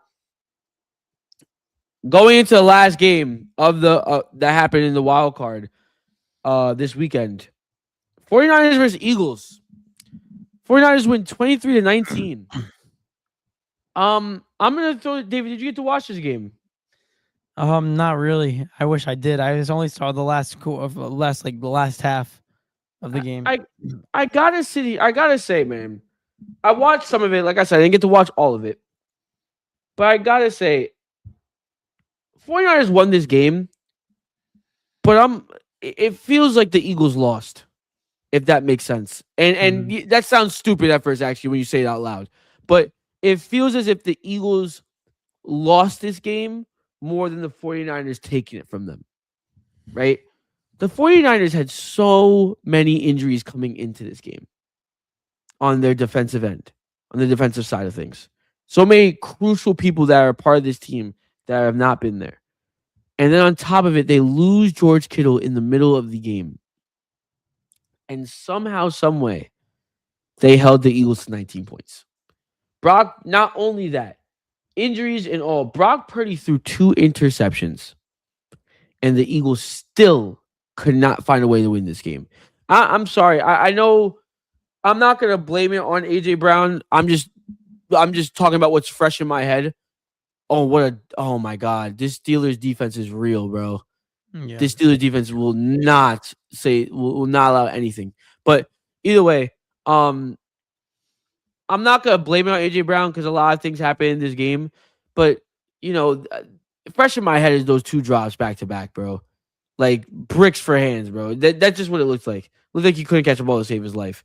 And it's moments like that where I look at it, and I'm like, bro, y'all just lost this game yourselves. Y'all really did, because this game was here to take, and you're home. The 49ers are a shell of themselves, even though they're still a good football team. The only thing the 49ers had going for them realistically is the fact that they had a way harder schedule during the regular season. They had to verse 2 of the top teams who are in the division this regular season, and coming into the Eagles, whereas the Eagles versed some of the worst teams in the league and still struggled, and it showed today. It really showed. It really showed that day. I think this is a really bad loss for the Eagles. I think this is a really bad loss, in my opinion. It really is, and I feel like it's one of those games where we were talking about before, where it's like either a team won it. I know it sounds bad to say, it sounds weird, but it's either a team won it themselves or the other team lost really bad. And I feel like this is a game where the Eagles they lost it for themselves, because to have Brock Purdy had throw 2 interceptions, and the fact is this game is 49ers winning, to have George Kittle go down with an Achilles, and for them to have somehow them lose the game is very disappointing, especially when we came off a Super Bowl win last season. Very disappointing to look at this team. Overall, I just want to say one little thing. Kyle Shanahan, one of the best coaches in the NFL. He called this game with that Jahad Jennings touchdown throw to Christian McCaffrey. Yeah. That was a insane play call. And to trust your wide receiver to throw it in a game that you were trailing. Probably that deep, too. What happened? That deep. It was a 29-yard pass. Yeah, it was insane. It was insane. And to give a lot of credit to him, because I don't think this team would be that. I don't think this team wins this game without him as head coach. Like that's going without saying. Like if Brock Purdy had a different coach, I don't think Brock Purdy will be as good. And no disrespect to Brock Purdy, it's just giving more credit to Kyle Shanahan, how good of a coach he is. Enough being said, I have one little stat I want to pull up, because I took a photo of this, and I do want to see this, because if my phone wants to work, that'd be great. Yeah. Here's what I want to talk about real quick. Is AJ Brown. the new of the Eagles, Philadelphia Eagles. You talk about him having problems with Nick Sirianni and how it doesn't look bad on the camera. You look at it. AJ Brown has been complaining about it all season. How he's not getting enough, not getting enough passes. Right? He's not getting enough targets. This looks really bad on him because the moment that you get your targets, you get your opportunities, you drop 2 balls. And this is the second game this season with multiple drops for AJ Brown and the 5th of his career with the regular season and playoffs. So I think that's very important to show how frequently he doesn't drop the ball. But this season has been a little bit different. And you can't blame them for not throwing it to you if you can't catch it. Granted, also, there was 4 drops on Philadelphia. AJ Brown was the only one. There's been 4 drops in this game for Philadelphia on 3rd down. So it wasn't just him. They've been dropping the ball all game. And AJ Brown's 2 drops tied his career high in a game this season. So overall, as much as AJ Brown wants to complain about he's not getting enough targets, when you get the opportunity, you gotta catch it. Like those are catchable balls, especially for him. His caliber of a player, he needs to catch those balls. And if he does, it's a different game. The Eagles come out with this victory, but there's too many drops for everyone, not just AJ Brown. Like I said, there's 4 drops on 3rd down for the Eagles. So overall, I think the Eagles, they lost themselves this game. Shout out to the 49ers for taking advantage of it. But the Eagles lost themselves this game. And to do it at home is very, very devastating for that team. Yeah. Really quick, I'm going to comment what you said too. But, bro, this Steelers defense is scary. Like, extremely scary, bro. They can't. CJ Stroud can't breathe.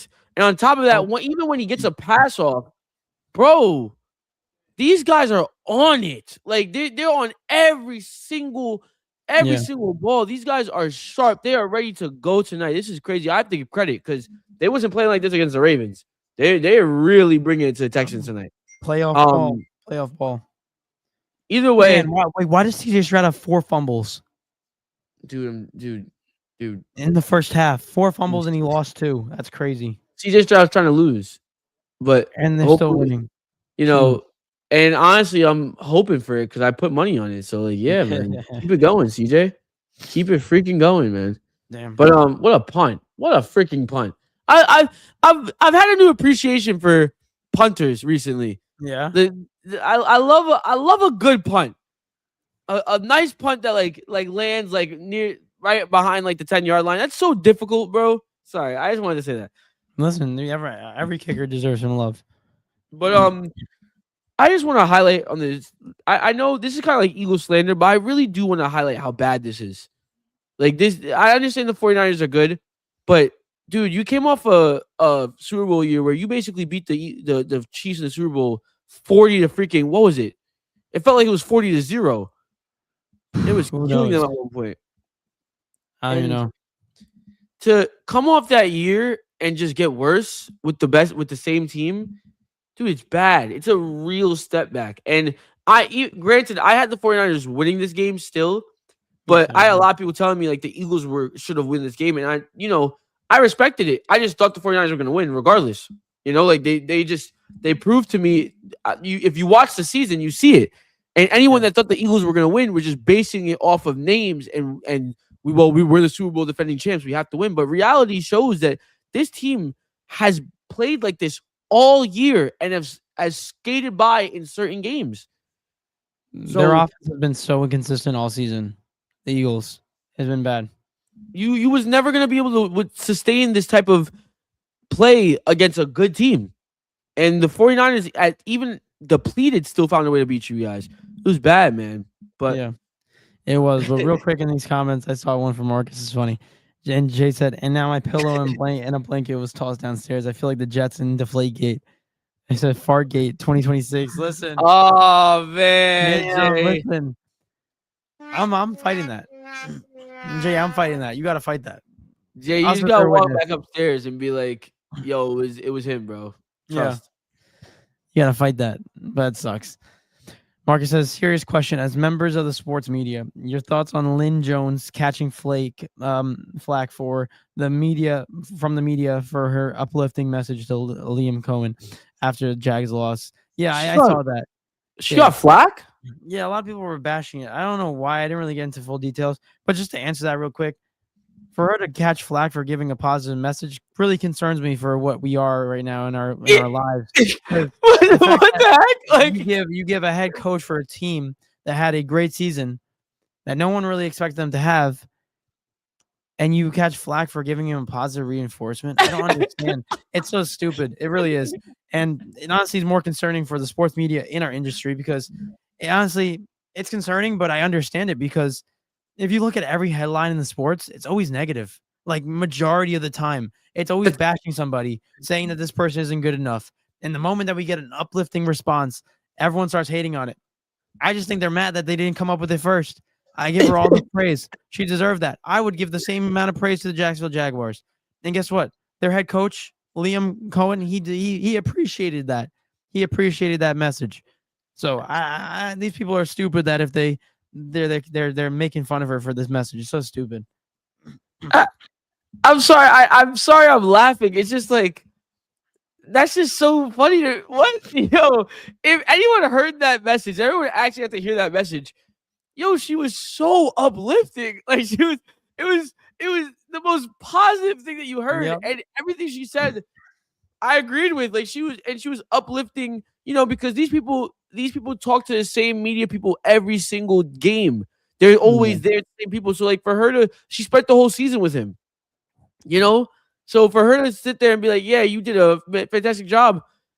Like I don't even know what angle you come at to hate. Like I don't know what the hating is. That's weird. It's stupid. Dude, it's so stupid. I don't know. Some people having hate for that. Oh, that's a big yikes, bro. They gotta look at themselves for that. That's a little weird. I think I think in a, like David said it perfect, in a space where negativity sells and bashing players sell, so a lot of people do it, because what you'll notice is, right, I'm gonna throw a little bit of shade here. I'm not gonna lie. I don't normally do this, but I'm throwing shade, but it's all I'm just because it sells. No. It's not because it sells. Here at D&E Takeover, we just speak our mind. We tell the truth. That's what we do here. Like we're more in the aspect of we're gonna give you guys our opinion, and we're not gonna sugarcoat it because so and so is watching or something. Like we're just gonna answer. Like who cares? Yeah, like we're gonna watch. We're gonna give you guys what we truly think. Certain analysts, if they constantly have to be negative on players, it's most likely because they don't know what they're talking about. Let me say that again. Like just to fully make you guys understand. Certain analysts, if you hear always negativity, they don't know what they're talking about. Because this sport, all the sports that we watch, you can easily pick out positives and easily constantly find ways to uplift these players. But if you're constantly singing negative things on different types of players everywhere you go, it's because you're trying to make sales. And it's because it draws viewers. And it's true. Negativity does sell, for sure. In this space of sports media, if we just trashed, that's what sells. People love it. Go ahead. We posted those clips of all those trashing. You know how many people would engage in that? Like it's ridiculous. Because not only that, but people love to argue as well. They love to argue. Everyone thinks they have the right opinion, even though everyone's opinions are like buttholes, and everyone's got one, and it stinks at times when you poop, whatever it is, right? What's it called? But regardless, the point is, like, if you constantly have to throw negativity, you're not actually talking about sports. You're just trying to get people to interact with you. And in my opinion, people like that don't belong in the space. I agree. So I agree. They're just jealous. But good question, Marcus. That was one of those that needs to be addressed. Marcus says the Eagles are the Indian voice on the other end of the phone. Frauds. Thank you very much. Thank you for the great season. Go to Cancun now. Thank you. Yeah. Nick Sirianni, pick up the phone. It's us. We're going to Cancun now. Thank you. Bye. Oh God. Yeah, it's sad. You doing good even with the raspy voice. I know. I was hoping it was going to be a little better, but it's all right. Jay said she did nothing wrong. She was minding her own business, uplifting a man, just like me minding my business and getting flagged for nothing I did. Yeah, but the only difference, Jay, is you're not getting a motivational speech from the reporter. I mean, we can give you motivational speech. Jay, fight for it. Fight, Go Jay. against it. Unless your Really couch is fight. super comfortable, then I don't know. Nah, Jay, fight for it, bro. Fight and win, Jay. Marcus says those reporters were told they suck by their dads after little league strikeouts. Lynn Jones did absolutely nothing wrong. Yeah. I mean, negativity sells, and that's the reality of it, whether you agree or disagree. But Eric, I do want to shift gears because I don't know how much longer my voice can last, because I think this might be the last thing for me because I feel my voice slowly running out of air. No worries. But I do want to get into Premier League predictions before we move on. Yes, let's do it. Because we had week 21 of Premier League predictions, and anyone doesn't understand, me and Eric do a Premier League prediction game where we predict on every single matchup in every week, every fixture of the Premier League. This is week 21, and the score right now is 66 points Eric, 65 points me. Another blown lead. Sick. Another blown lead. Eric was up by 5 in this one. And then I came back in that back-to-back weeks. But let's see if we can pull up the comeback in this one. We had the first game, West Ham versus Nottingham Forest. We both had Nottingham winning. Nottingham won 2-1. So we get a point for that. Next one we had was Spurs versus Bournemouth. We both had Spurs winning. Bournemouth won 3-2. So no point for that. Yeah. We both had Brentford drawing against Sunderland. Brentford won 3-0. They played fantastic. Sunderland kind of losing form. We had next one was Villa versus Crystal Palace. We both had Villa winning, and Villa tied 0-0 against Crystal Palace. Crazy. Missed opportunity for Villa, so no point for us. Also, we said that Everton was going to beat Wolves, and Wolves got their back-to-back consecutive points. Crazy. They tied Everton 1-1. Shout out to Wolves for getting a point. What the hell, bro? These guys had 2 red cards and they still couldn't get a goal. Dude, oh my gosh, man. It's like I don't understand Wolves, but we lost them, so who cares? Yeah, I don't understand, but they got back-to-back consecutive points, which is good for them. Next one we had was Chelsea beating Fulham, and Chelsea lost 2-1 against Fulham, and they also got another red card. They love red cards. They suck. They love red cards. So no point for us.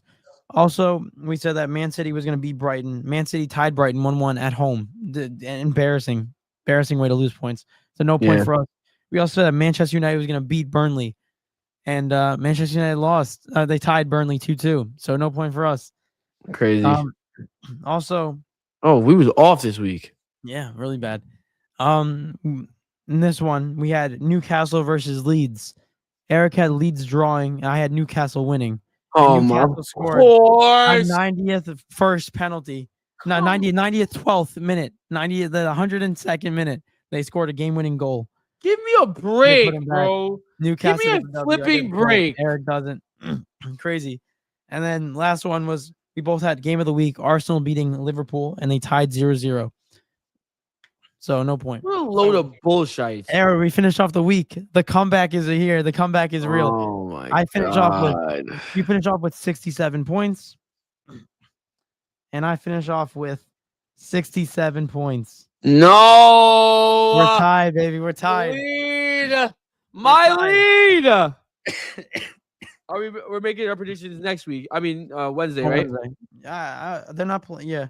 They're not playing until the 17th, so we don't even have to do. Wait, yeah, but it's this week, yeah. So yeah, next week, or Wednesday. Oh my gosh. Well, listen, I know we don't have a lot of time left, or we technically do, but I know you don't have a lot of your voice is bothering you. There is a couple of things I want to highlight really quick in the soccer world. Mm-hmm. If you don't mind, I'll take the brunt of it and I'll talk about it on Wednesday. But what? I'll talk about this stuff on Wednesday with the coaches. You talk about it now. When my voice is back, I'll get to talk about it more on Wednesday. All right. Wait, Marcus said Eric just bet David will win. That's not how. That's not how. Marcus, bro, you're so silly, man. Listen, The odds. Guys, there was a lot that happened in the soccer world this weekend for a lot of I'll be right domestic back. cups. For starters, I'm going to start out from like the smallest one to the biggest one, in my opinion. A team, I want to get their name right, so give me 1 second. But while I'm doing this, in England, there's a competition called the FA Cup. Basically, for anyone who doesn't understand soccer, in every single league, they have about like 3 trophies to win. Each country has about like two or three trophies to win. They have their League Cup, which is like, for example, that would be the Premier League for England, La Liga for Spain, things like that. And then they have their domestic cup, and their domestic cup is the FA Cup for England, or the it's technically Copa del Rey for Spain, and then they have like between the winners of those 2 cups, there's another cup where it's like for England it's the Community Shield, for Spain it's the Super Copa de España, things like that. Like in other words, they always come together. There's like about 3 cups to win within your. That's how you win your silverware in soccer. To make it a little bit of a better explanation, it's like the NBA Cup.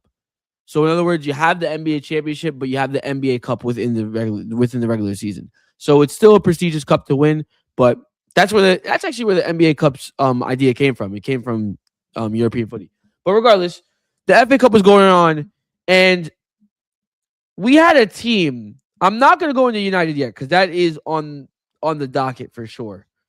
But we had a massive, massive historic upset in the FA Cup on Saturday. That's a team by the name of Macclesfield FC.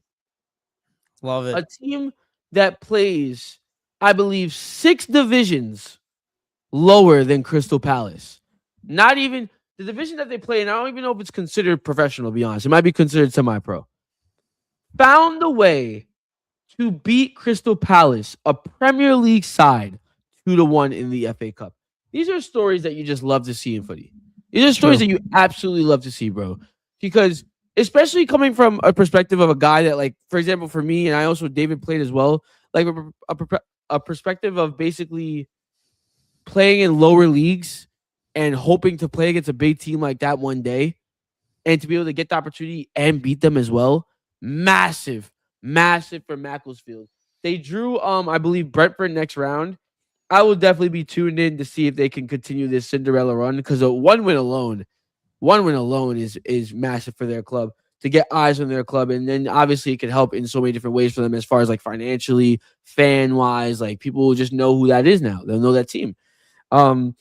But they did draw Brentford next round. But just wanted to give a quick shout out to them, like historic for soccer in general. Another thing, Manchester United. Good. I believe it's the first game out Ruben Amorim. And Second game. They tied Burnley. Burnley, yeah. Second game out Ruben Amorim. They lose to Brighton in the FA Cup first round. Come on, lads. Come on. More historic downfalls for Manchester United. Not only did they have, at first when it was with Amorim put them in like their worst drought of all time. Amorim leaves, and now it continues to get worse. It continues to get. Now they not only that, they set another club record, all-time low record. This is the earliest they've ever exited the FA Cup. Come on, lads. There we go. Great job firing manager mid-season. I'm not even going to talk about the manager. I'm not even going to talk about any of that stuff. I just want to talk about the fact that I was able to watch this game. Man, I don't know what's going to take. This team is. I don't want to jump the gun, but it feels like this team's season is over. It does, and I don't ever agree with unless it's detrimental. Sacking a manager mid-season is like you're basically asking for turmoil. This team is done. They're not making top 4. They're not. They'll be lucky if they even make Europe, to be honest with you. Watching this game, Man United, by the way, Man United could have easily won this game. But the way that they played, the best way I could describe it is like the players just looked like, I don't really care, man. Like shout out to Sesko. Sesko was playing with heart. I saw that a lot. Bruno Fernandes is just Bruno Fernandes. And honestly, as a spectator, I'm not a Man United fan. I'm so happy to see him back in that cam spot. He got back in the cam spot, and he's just automatic. He is just automatic. And I kind of forgot how good he actually was at that number 10 spot. Brother is so amazing. I love watching him play that 10. But You know what's funny? Even funnier, Bruno Fernandes tweets. You see those things? I sent it to you. oh, the hack. It was crazy. Bruno Fernandes, man. But either way, just looking at it from other perspectives, certain players just looked like they didn't want to be out there. Like I'm sorry, bro. No disrespect, Mateus Cunha, in my opinion, played horrible. It's a. I don't know what to do with this guy as far as he goes, because there's games where he looks amazing and there's games where he just looks annoying. And what I mean by annoying is he just does too much. Tries to dribble the whole team. He's a great player, but sometimes like you have to know when to pick and choose your moments. There's so much talent in him, but like you just have to know when to pick and choose it. Pick and choose when to drive. Pick and choose when to pass the ball. I feel like his decision making was so bad that game. Yeah. Other than that, everything else was just super lackluster. Super lackluster. Look second, almost second to every single ball. Yeah, truth be told, nobody stands out for me in this game, for real. The players, there's definitely a lot to go, like a long way to go. But in my opinion, I don't see anything happening for this team anytime soon. The season's done, everything's done for them. But yeah, in Portuguese, we have a word for that when someone messes up, and you know, it's like in your face type of thing. It's called bem feita. Like bem feita. You guys did this upon yourself. You guys did this for yourself, so enjoy it. If I had a quarter for every single time that David said Ben Feita, bro, I'd be rich, bro. Bro, it's true. It's true. It's a well-needed word. Hey, man. But without further ado, the last thing, I just want to talk about those two things, and then there's two other things I want to talk about, and then we'll close it out. Barcelona versus Real Madrid. I'm not gonna gloat. I'm not gonna get in all your faces right now, because of the time. I am very happy as a Barca fan. Barcelona won the Supercopa de España. Basically checking off not only their first trophy of the season, but going back to back in the Supercopa. I actually looked it up. No one's gone back to back in the Supercopa since I think 2011, 2012, and it was Barcelona. So I was just looking it up. I'm like, when was the last time someone went back to back? Because it was interesting to me, because that's what was at stake. And I'm gonna double check again. But yeah, if you scroll all the way down. Yeah, the last time someone went back to back was from 2010 to 2012, Barcelona. Oh. And then it was Madrid, Barca, Atletico, Athletic Club, Barca, Madrid, Athletic Club, Madrid. You get the gist, right? Either way, Barca win 3-2 in what is a fantastic watch. For me, heart attack. For me, genuine heart attack. It was a good game. For the viewer, the spectator, amazing game of footy to watch. Kind of sloppy at sometimes though. I felt like it was like so back and forth. I'm like, what the heck? It definitely showed the holes that both defensive have had all year, and also, but the thing is, realistically, came down to the fact that Barca are just the better team right now. Better managed, better players, the healthiest team too, better chemistry as well. Like you said, yeah, health wise. I mean, when we say health, we're just talking about Mbappe. Realistically, I mean, we're also talking about Trent. He's got more than half the goals in that team. He is their goals. They have to rely on him. But quick things I want to talk about that game. Rafinha, amazing player. Lamine Yamal, great game. Vinicius Jr., great game. Other than that, realistically, I'm not gonna. Frankie De Jong. I think Frankie De Jong. This is a Barca fan talking, so I think people don't really give him the credit he deserves. Oh my! No, CJ Stroud threw an interception in the red zone. Bro, this guy is playing for the Steelers. Doing too much. He's doing way too much right now. He does not need to do that. Take the 3 points. He sucks. This guy went on an all-time run in his rookie year, thought he was a vet, and then never recovered. What's Jeez. going on? That's bad. That was a bad throw. Let me watch it really quick. Dude, he got all the way down here. Let me see. Yo, oh my God. It was What double the? covered. Instead of running for the first What? down. Look, Matt just said start is garbage. It's like he's trying to he's trying to lose. Eric, he saw your bet. He's trying to break my curse. I appreciate him, bro. I appreciate him, bro. Shout out to CJ Stroud, man. Look at this. This game should be like 21-6. Really? And the Steelers defense acted like they doing something for real. I mean, they've been playing great all year. I mean, all game. But like he's just giving the ball to y'all. He could have just ran. What is wrong with him? That was bad. Bad decision making. Overall, I think Frankie DeYoung doesn't get the credit that he deserves. Pedri obviously is the best midfielder on this team, but Frankie DeYoung, bro, is right behind him, in my opinion. I think Frankie DeYoung is class. I just think Pedri is more consistent than Frankie.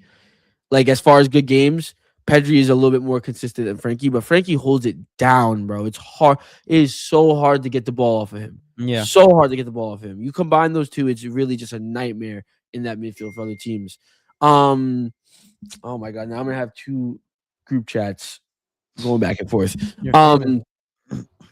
But either way, man, where do I even start with this game? Overall, Barca played better, but not too much better, but got away with the win. It's just a final. It's all that matters. Real Madrid. Oh, that's what I want to say. El Clasico's back for sure.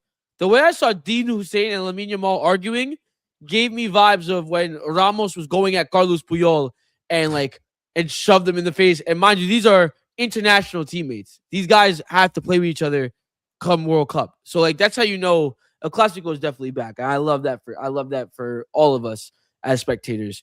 But the main thing I want to talk about, bro, Xabi Alonso, the day after the game, steps down as Real Madrid manager. Which means today. Yeah, literally today. Yeah. Steps down as Real Madrid manager. I don't think anyone saw this coming. This is the year of sacking managers, I guess, but this one didn't get sacked. This one just stepped down himself.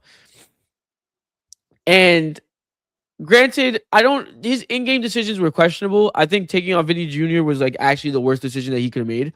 Vinny Jr. was the only, and clearly Mbappe was still hurt, and Vinny Jr. was the only one that was able to take the ball and move it up the field by himself and create.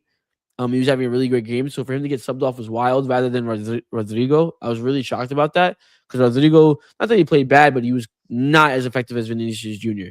overall. But after the game, they said that Xabi Alonso stepped down because he just simply was done dealing with the egos. I can see one. He just was done dealing with the egos. And then obviously they said after the game, Xabi Alonso, so Barcelona gave the guard of honor. For anyone who doesn't know, after team wins, you have to give them the guard of honor. It's basically the players set up like a tunnel or what's a corridor, I guess you could say, or a hallway, basically for the winning team to walk through, and they basically clap for them, congratulate them for what they did, and yada yada. Barcelona did pay their respects in that way because you set up for the second place team too when they go to get their silver medals. However, the only person that realistically didn't was Lamine Yamal. He was acting a little bit of a brat, a little bit of an idiot. He's a douchebag. We already know this. True teenager actions. To be honest, don't even bring teenager in. He's a douchebag. No, but it is because there's a lot of teenagers that are a lot mature than that. Yeah, there is, but at the same time, if you saw an 18-year-old doing that in any game, you wouldn't be shocked. You would sit there and you would say he's just immature. I would say he's a douchebag. If he's doing that at the age of 23, 24, 25, then it's okay, this guy is just weird. I agree with you. He's definitely a douchebag. Definitely a douchebag. But it is the act of an immature kid. It is. It's immature. He did that the same thing when Portugal won the Nations League. Didn't do anything. He wasn't a part of that tunnel. He needs to learn how to lose gracefully. Or not lose gracefully, but win gracefully and lose gracefully. He needs to learn. I'm here with all the theatrics, all the sunglasses, all the dancing. I'm here for it all. But when it's time to congratulate the other team and be respectful, you know what I mean? Be respectful. You guys go to war during the game, and that's it. Leave it there. Afterwards, everyone's still players. Everyone's still trying to accomplish the same thing. Be respectful. Someone definitely, I hope that's something he grows out of. Right? That's the way I see it. Definitely a douchebag right now, but I don't, because when the reason it doesn't bother me as much as, one, obviously I'm a Barcelona fan, so it's not going to bother me as much, and two, which is the main reason, is he's eating his words as well. He's gotten what he's deserved from Nuno Mendes, from PSG, from Inter Milan. He's gotten all of his L's before. He's suffered before in a sense, and in those moments, he takes his L's on the chin. It's just he just needs to learn how to act. That's where he's losing it. But the main point of it all is when it's time for Barcelona to get their guard of honor from Real Madrid. Xabi Alonso is telling his players, "Come, let's go give them the guard of honor." You quite literally see Kylian Mbappe wave over. My gosh, bro, wave over and basically say, "No, let's go back in the locker room. We're not giving them the guard of honor." And you see the players start to listen to Mbappe and not listening to their coach. At that point, not only did he lose the locker room, but you have no power. No one's listening to you anymore. And also, I think it's classless. I think it's absolutely classless. Obviously, I'm going to view it from that perspective. There's no way that you're going to tell me that I didn't see anything else. Obviously, maybe something was said that was ridiculous. I don't know. Because there was a lot of chirping during the game, obviously. But to sit there and basically, from what we saw, from what we was given in the media, to sit there and basically look at Lamine Yamal and that be the reason why the whole team possibly doesn't give a guard of honor, that's ridiculous. That's utterly ridiculous, in my opinion. That there's no world where that would have happened, that I would have done that. I don't want to speak for you, David, but I don't believe David would have done that either. I think we both were just taking our L on the chin, guard of honor, and then left immediately after, if it was that much of a problem or if it was that much of an issue. But regardless, after that, basically, Xabi Alonso was like, I lost the locker room. I lost the locker room, and there's no point in being here because the players don't listen, and I can't get them to get on the same page. I can't get my philosophies across. They play bad, and people get angry at me when they play bad, and they still want to play on the field, and then I bench people, and then we're still playing bad, but then it's my fault because so-and-so is not playing well or anything like that. These are one of the situations where I give props to Xabi Alonso. Honestly, I'm happy about it. You know what I mean? Mm-hmm. Yeah. I'm happy about it as a whole. Go ahead. If I can say one thing about it, I said this to you. I texted this about it to you, but I respect that about him because I love when people tell the truth and they call out people. I love it. I love it when that person says what's on their mind and it's the truth and calls out the people that are being ridiculous. I can already tell you there's one person in that locker room that has a big attitude and ego, and that's Vinny. We know that. We can tell on the field antics that he does. And I think at the end of the day, for a manager to be at one of the greatest clubs of all time, Real Madrid, if not the greatest club of all time, and for him to step down because of that reason, I respect that because you're not going to suffer anymore with this team. You're not going to suffer all the backlash you get in the media. You're going to be like, you know what? They stink. They have attitudes, and I'm out of here. And I respect that. I still think he's a fantastic coach. It's just they have issues with their attitudes in the locker rooms with Real Madrid, and that's a big thing. And also, one more thing about the guard of honor. I know it's a tradition, and obviously I would have followed it because it's a footy tradition. Me personally, this is a personal thing. I think it's kind of dumb. I'm a big guy where I don't like congratulating the other team after they win. I'm a big guy where I would rather just go into the you guys won. You guys are getting your congratulations. You're getting your celebration. I lost. I don't want to see you. I'm gonna go in the locker room. But I understand staying for it and being respectful. But I would probably if that was a thing, I would probably just get rid of it.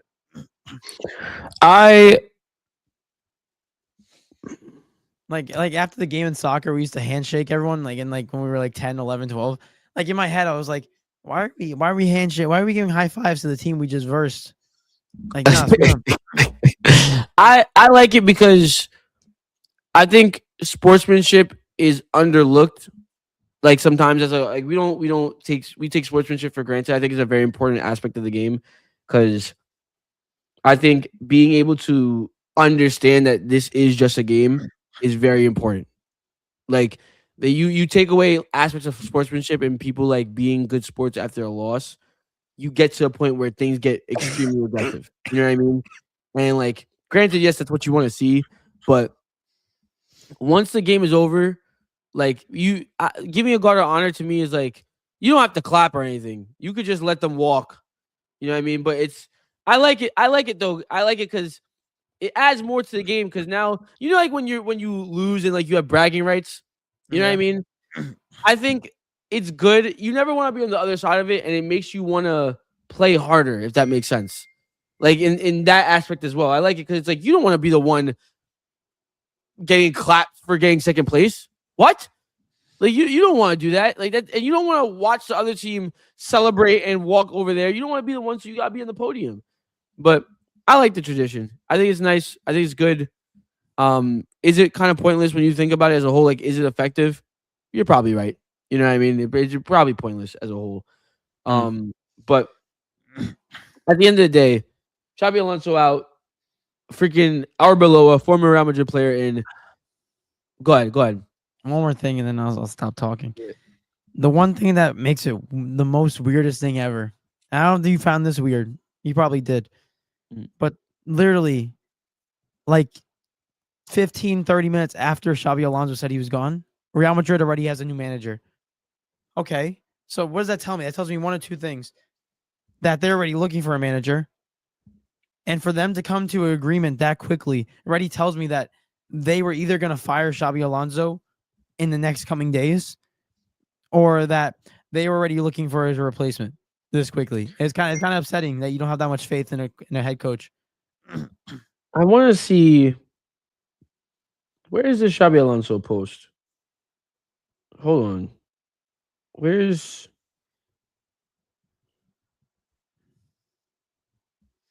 Wow.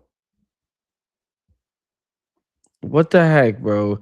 Even Mbappe said it was nice, like playing with. You still said something nice about him. Yeah. This is what I want to see. Where did they even find Arbeloa? I have no idea. Like what history did he have coaching? That's what I want to know. No clue. Like I need to research this because I know he's a former player for Real Madrid. I'm pretty sure.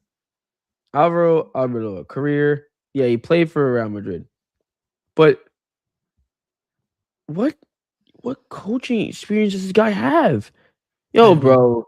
He's just there. Real Madrid just need people. They have a serious player issue. They just need someone to just stand in. I don't know, bro. Because if you can't manage the egos, Gareth Bale, Thierry Henry said, he basically went back to a quote that Gareth Bale had in 2015. He said, with Real Madrid, or not 2015, probably when he retired. I forgot when Bale retired, but he said, with Real Madrid, it's not about really managing the team. It's about managing the egos. He goes, you manage the egos, you're fine. The team's good enough to go get the wins. Right? He's like, you obviously you have to put like coaching into it, but you gotta manage the egos. And if you can't manage the egos, the team can't win. And to be so honest with you, like I guess Arbeloa might be able to do that, but realistically, like again, this is another team I'm looking at. I think their season's over. Yeah. I truly think their season's over. I don't think there's anything that coming back from it. And honestly, I wouldn't be surprised. I saw a report saying that Vinny at one point was threatening not to re-sign his contract if Xabi Alonso was still coach. And it's like I think, Florentino Perez, granted, president of Real Madrid, has done a lot for the club. Dude, if I hear that, I'm like, bro, I wouldn't be surprised if Vinny's out the door by next season, in my opinion. Yeah. I think Vinny needs to go. And there's too much going on at this point. See, I'm so petty. I'm so petty that I would be like, okay, bye, Vinny. Oh yeah, I'm so petty that I would do that. See, but Florentino Perez is actually known for that. Mm-hmm. Florentino Perez, when someone threatens to leave, he's like, all right, the door's right there. Soft, bro. He got soft. He's known for that. So I don't know. Xabi Alonso, the people kept reiterating back to a fact when Xabi Alonso was at Real Madrid, Bayern came knocking, right? And Xabi Alonso got the offer and he said, Bayern want me and I want to leave. And he thought in return, that Florentino Perez would be like, no, stay. Florentino was like, all right, see you later. If you want to leave, get the deal done. Let's get and sure enough, it happened. And again, Xabi Alonso came to the door and was like, I don't want to be here. And it speaks volumes in my opinion because, dude, Xabi Alonso played for Madrid. Xabi Alonso has great years for Madrid. It's wild when you have a former player of that stature to come back and be like, yeah, I'm done, bro. I don't want to even be here. He wasn't even there for a year. He was there less than freaking Amorim, bro, at United. Yeah. And he did better than Amorim. Xabi Alonso only lost like 4 or 5 games. And still he's like, I'm done. It speaks volumes to where they're at. And in my opinion, I don't know what is next for Real Madrid, but in my opinion, I think one of that front three just has to get sold. And not because they can't play together. I think they can play together if they get the right coach to put them in, in their place. But no disrespect, like Vinny's a great player, but if Vinny is gonna constantly complain about having to play every single minute and be this way, yo, pack it up and go somewhere else. Yeah, I'm good, bro. It's a headache. Yeah. The team's good enough to win without him. They've proven it. And for people saying that you can't control egos, people are going to be different. I think if you look back at that Real Madrid team with Gareth Bale, with Ronaldo, with Benzema, that's a lot of ego. Ronaldo has a lot of that ego right there. And to be able to control that and to win Champions Leagues, repeat, it's very talented in a situation. On top of it, there was an understanding between that front three as well. Like, look at, for example, each other. The moment that Ronaldo left, or not the moment, I should say, the moment that Benzema was by himself, look how good of a striker Benzema actually was this entire time. Not saying that Benzema was bad, but when Benzema was given the keys, look how good he actually was. He was phenomenal, so much so he won a Ballon d'Or. And that striker took a backseat to Ronaldo because he understood what it meant to win. Same thing for Gareth Bale. Granted, Gareth Bale wasn't a Ballon d'Or winner, but like they all took back seats. They always like, bro, we'll play our role in this team because they care about winning more than individual success, and that's all that matters. That's what's wrong with Real Madrid. I mean, I don't know, man. And then you look at the other side. You go and you look at the other side of it. Endrick made his debut for Lyon. I know it's not a lot, but Endrick made his debut for Lyon. He scored, and he looks a little bit more lively. It's just this team is too ego. It's too much ego. Everyone feels like they have to play. In reality, they're not that amazing. They're not that fantastic. So, yeah, man. Yeah. Real quick, and to one more topic about soccer, and then I'll stop it. I don't know if you saw this, Eric. I didn't know if this was true or not. I had to look it up. I had to make sure the source was correct. It was. But I know you told me before, you said you have Benfica, right? Yeah. Benfica lost to Braga 3-1, which is terrible for Benfica. Very embarrassing loss in league play. I think they're third place right now, Benfica, which is not up to their expectations with Jose Mourinho at the head coach.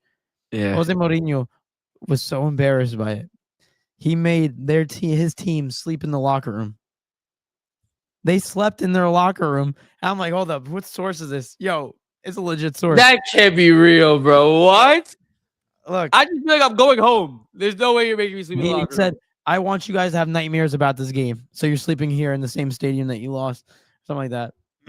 Crazy. Did they lose in Braga or no? I don't know if they lost in Braga. I think they lost in Benfica. I think they lost home. He said, stay here. Yeah, wait. I'm going to see this now. Nightmares. Holy moly. They couldn't even go home to their families. That's sleeping in stadium. Wait, hold up. There's no way, bro. Send me that. Yeah, right here. It says BBC News said Benfica players sleep at training ground after loss. It said Jose Mourinho took his players to stay at Benfica's training ground after they lost against Braga in League Cup semifinals. And the Portuguese manager said he hoped they don't sleep and instead think a lot. Wow. Bro, this is true. BBC. Wow. Jose Mourinho said this will change or it won't change, bro. Pick one. He said it's changing or you're going to suffer. Crazy. Wow, bro. Shout out to Jose Mourinho, Yeah. bro. He's trying to get Benfica back on top because they've been awful. Yeah, But it's crazy. yeah, that's all I have for today. That's all I Yeah. have. Not gonna really talk about the NBA too much. We could wait till next week. I mean, we can wait till Wednesday. Fair enough. But real quick, we have some comments I do want to get into. Still, Marcus says, "What's the club where anytime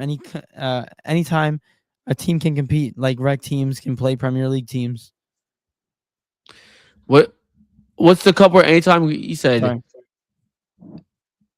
rec teams can play? It's not really rec teams, but it's like FA Cup, or Carabao Cup. You'll get that. Most actually no, you only get that FA Cup, I think, because the FA Cup, the entirety, any professional team or any semi-professional team gets to play in it. Like everyone registers for it. You gotta register for it, and you got It's really cool. Yeah, it's a cool idea. I like it. It's good. Jay said, "Team is a bunch of drunks who met at a bar and decided to form a team." No, they're a little more organized. Yeah. Jay said, "When does D&E FC take over the pitches of NY?" Honestly, we gotta get that in the works. Hey man, a lot of money involved. A lot of money involved. Tyler Roberts in the building. Shout out to you, Mike. I appreciate you. He said, "Wow, I don't know." That's reference to. He said, "Play Fortnite." I can't. I'm too busy doing the podcast. And he said, "Tyler, yeah, shout out to you. Appreciate you." What's good, Tyler? What's good? Appreciate you for popping out. Jay said, "In America, we have a word for that as well. For instead of Benfica, they use dumbass." Similar. Marcus says, "Guard of honor." ... He said, "What the hell is footy?" And he said, "Oh, that handshake like was FU. Yeah. For sure." The best is when you had beef with another player on the other team, and then you go give him a handshake, and he doesn't give you a handshake, and then you start fighting. You're like, yeah, or like someone smacks your hand mad hard. Yeah. You're like, hey, yeah. It's funny. Oh my god, man. Ray said, "When everyone thinks Real Madrid are finished, they go and win the Champions League." He said, "Vinny isn't the problem. The defense and a midfield don't control games." He said, "Vinny, Vinny se queda. Thank you. All right, let me give a quick topic, right? Or a quick thought. You say when everyone thinks that Madrid is finished, they go and win Champions League. That's right. That happened last year for sure. That definitely happened last year. Because that's when it started last year. Last year is when they finally fell off. Secondly, this was Vinny's first good performance in like 5 to 10 games. Vinny has not performed well at all, and people were actually putting a lot of pressure on him playing in this game. He hasn't played well. It was his first goal scored since October. Dude, he's been awful. He has not been good for the way he's played. And also, to your point, not only has Vinny not been good, but you're right. Midfield-wise, they haven't been the best. I think it's because the rule that Jude Bellingham is playing. I think he needs to be pushed up the field a little bit more. And he came into Madrid playing like a 10 role, and he needs to stay in that role. And also defensively, yeah, you guys are awful. Center backs wise, riddled for center backs. Actually, there's not a single center back other than Eder Militao that I would trust at Real Madrid. Everyone else sucks. Everyone else actually sucks at that team. It's so bad. Right back, they're playing Freddy Valverde and they can't play a right back. They don't have a right back to play right now. So I agree with you. I think Vinny's part of the problem, though. I definitely do think that. And then Ryan Eastby said, shout out to Ryan. He said, "Good. Why did Eric take the cornrows out, and why didn't David ever get any?" I can't answer. For me, I had to get them out. They don't last forever. They don't last forever. And to answer that, I'm just waiting for the right time. Oh, okay. Yeah, that's it. Oh my god, bro. He said, "Imagine inviting an IG model to the game, and you go to text her, Coach, sorry." Said, "Coach is making us sleep in the locker room. Sorry." Yo, hold on. Let me handle something really quick. Keep going. Do what you gotta do. Yeah, that would be a crazy thing. Imagine like texting your wife or your significant other, like, "Why aren't you coming home?" Like, Coach is making us sleep in the locker room. It's crazy. And Ray says, Kings money line. Right now, the Lakers are winning 22-21. It's close. Honestly, the way the Lakers are playing, I wouldn't be surprised if the Kings win, but I would still say the Lakers get the W. But could be wrong. Without further ado, sorry if I keep on clearing my throat. I'm just trying to get everything cleared because I can't really talk. I'm But we're about to close it out. You ready? I had to. One of my pet peeves is when people call me during my pod, especially when they know what's going on. That pisses me off so much. Oh no, Nico Collins got injured. Oh my god! Oh no, it's like CJ Stroud was throwing him the football or something. My prediction. I had him 65 plus. Yeah, yo, yes, bro, yes. Give me more. Come on, Steelers. Now all I need is the Steelers to win. Come on, let's go. Damn it. But yo, Eric, Phil is somewhere sweating. I wish I had Phil's number. Yeah. Phil is somewhere sweating right now. Nick says love you. Yeah, because he was the one that freaking did it. I want to say bad words. Without further ado, guys, we're closing out the show because my voice needs the rest. And yeah, I know we went over the mark and we talked about everything. But without further ado, guys, hopefully my voice will be cleared back for Wednesday's show. It should be good. It's been getting better and better. I can actually form sentences, so it's good. And yeah, we get to talk more and get more in-depth conversations and talk about this Monday Night Football game. And get into more predictions for a week divisional round. But without further ado, guys, we appreciate every single one of you guys. And just a quick little thought, we have a new subscriber. We went to 271. Hey, let's go! Love y'all, appreciate it. And without further ado, enjoy the rest of your night. Be safe the next couple days. We'll be back on Wednesday. What happened? Wait, did I just watch that right? What? Did CJ Stroud freaking? Did they hike the ball and CJ Stroud wasn't even ready? I'm not sure. What the? Oh, deep ball. Oh, what a catch! Holy, what the heck, bro? Oh my god! All right, you could sign us off now. My bad. Without further ado, guys, enjoy. We'll be back on Wednesday, same time. You guys know. And it's been your boy David And your boy Eric. And we are out. We appreciate y'all. Enjoy the rest of your day. Enjoy the football, and we'll be back on Wednesday. Peace. Deuces.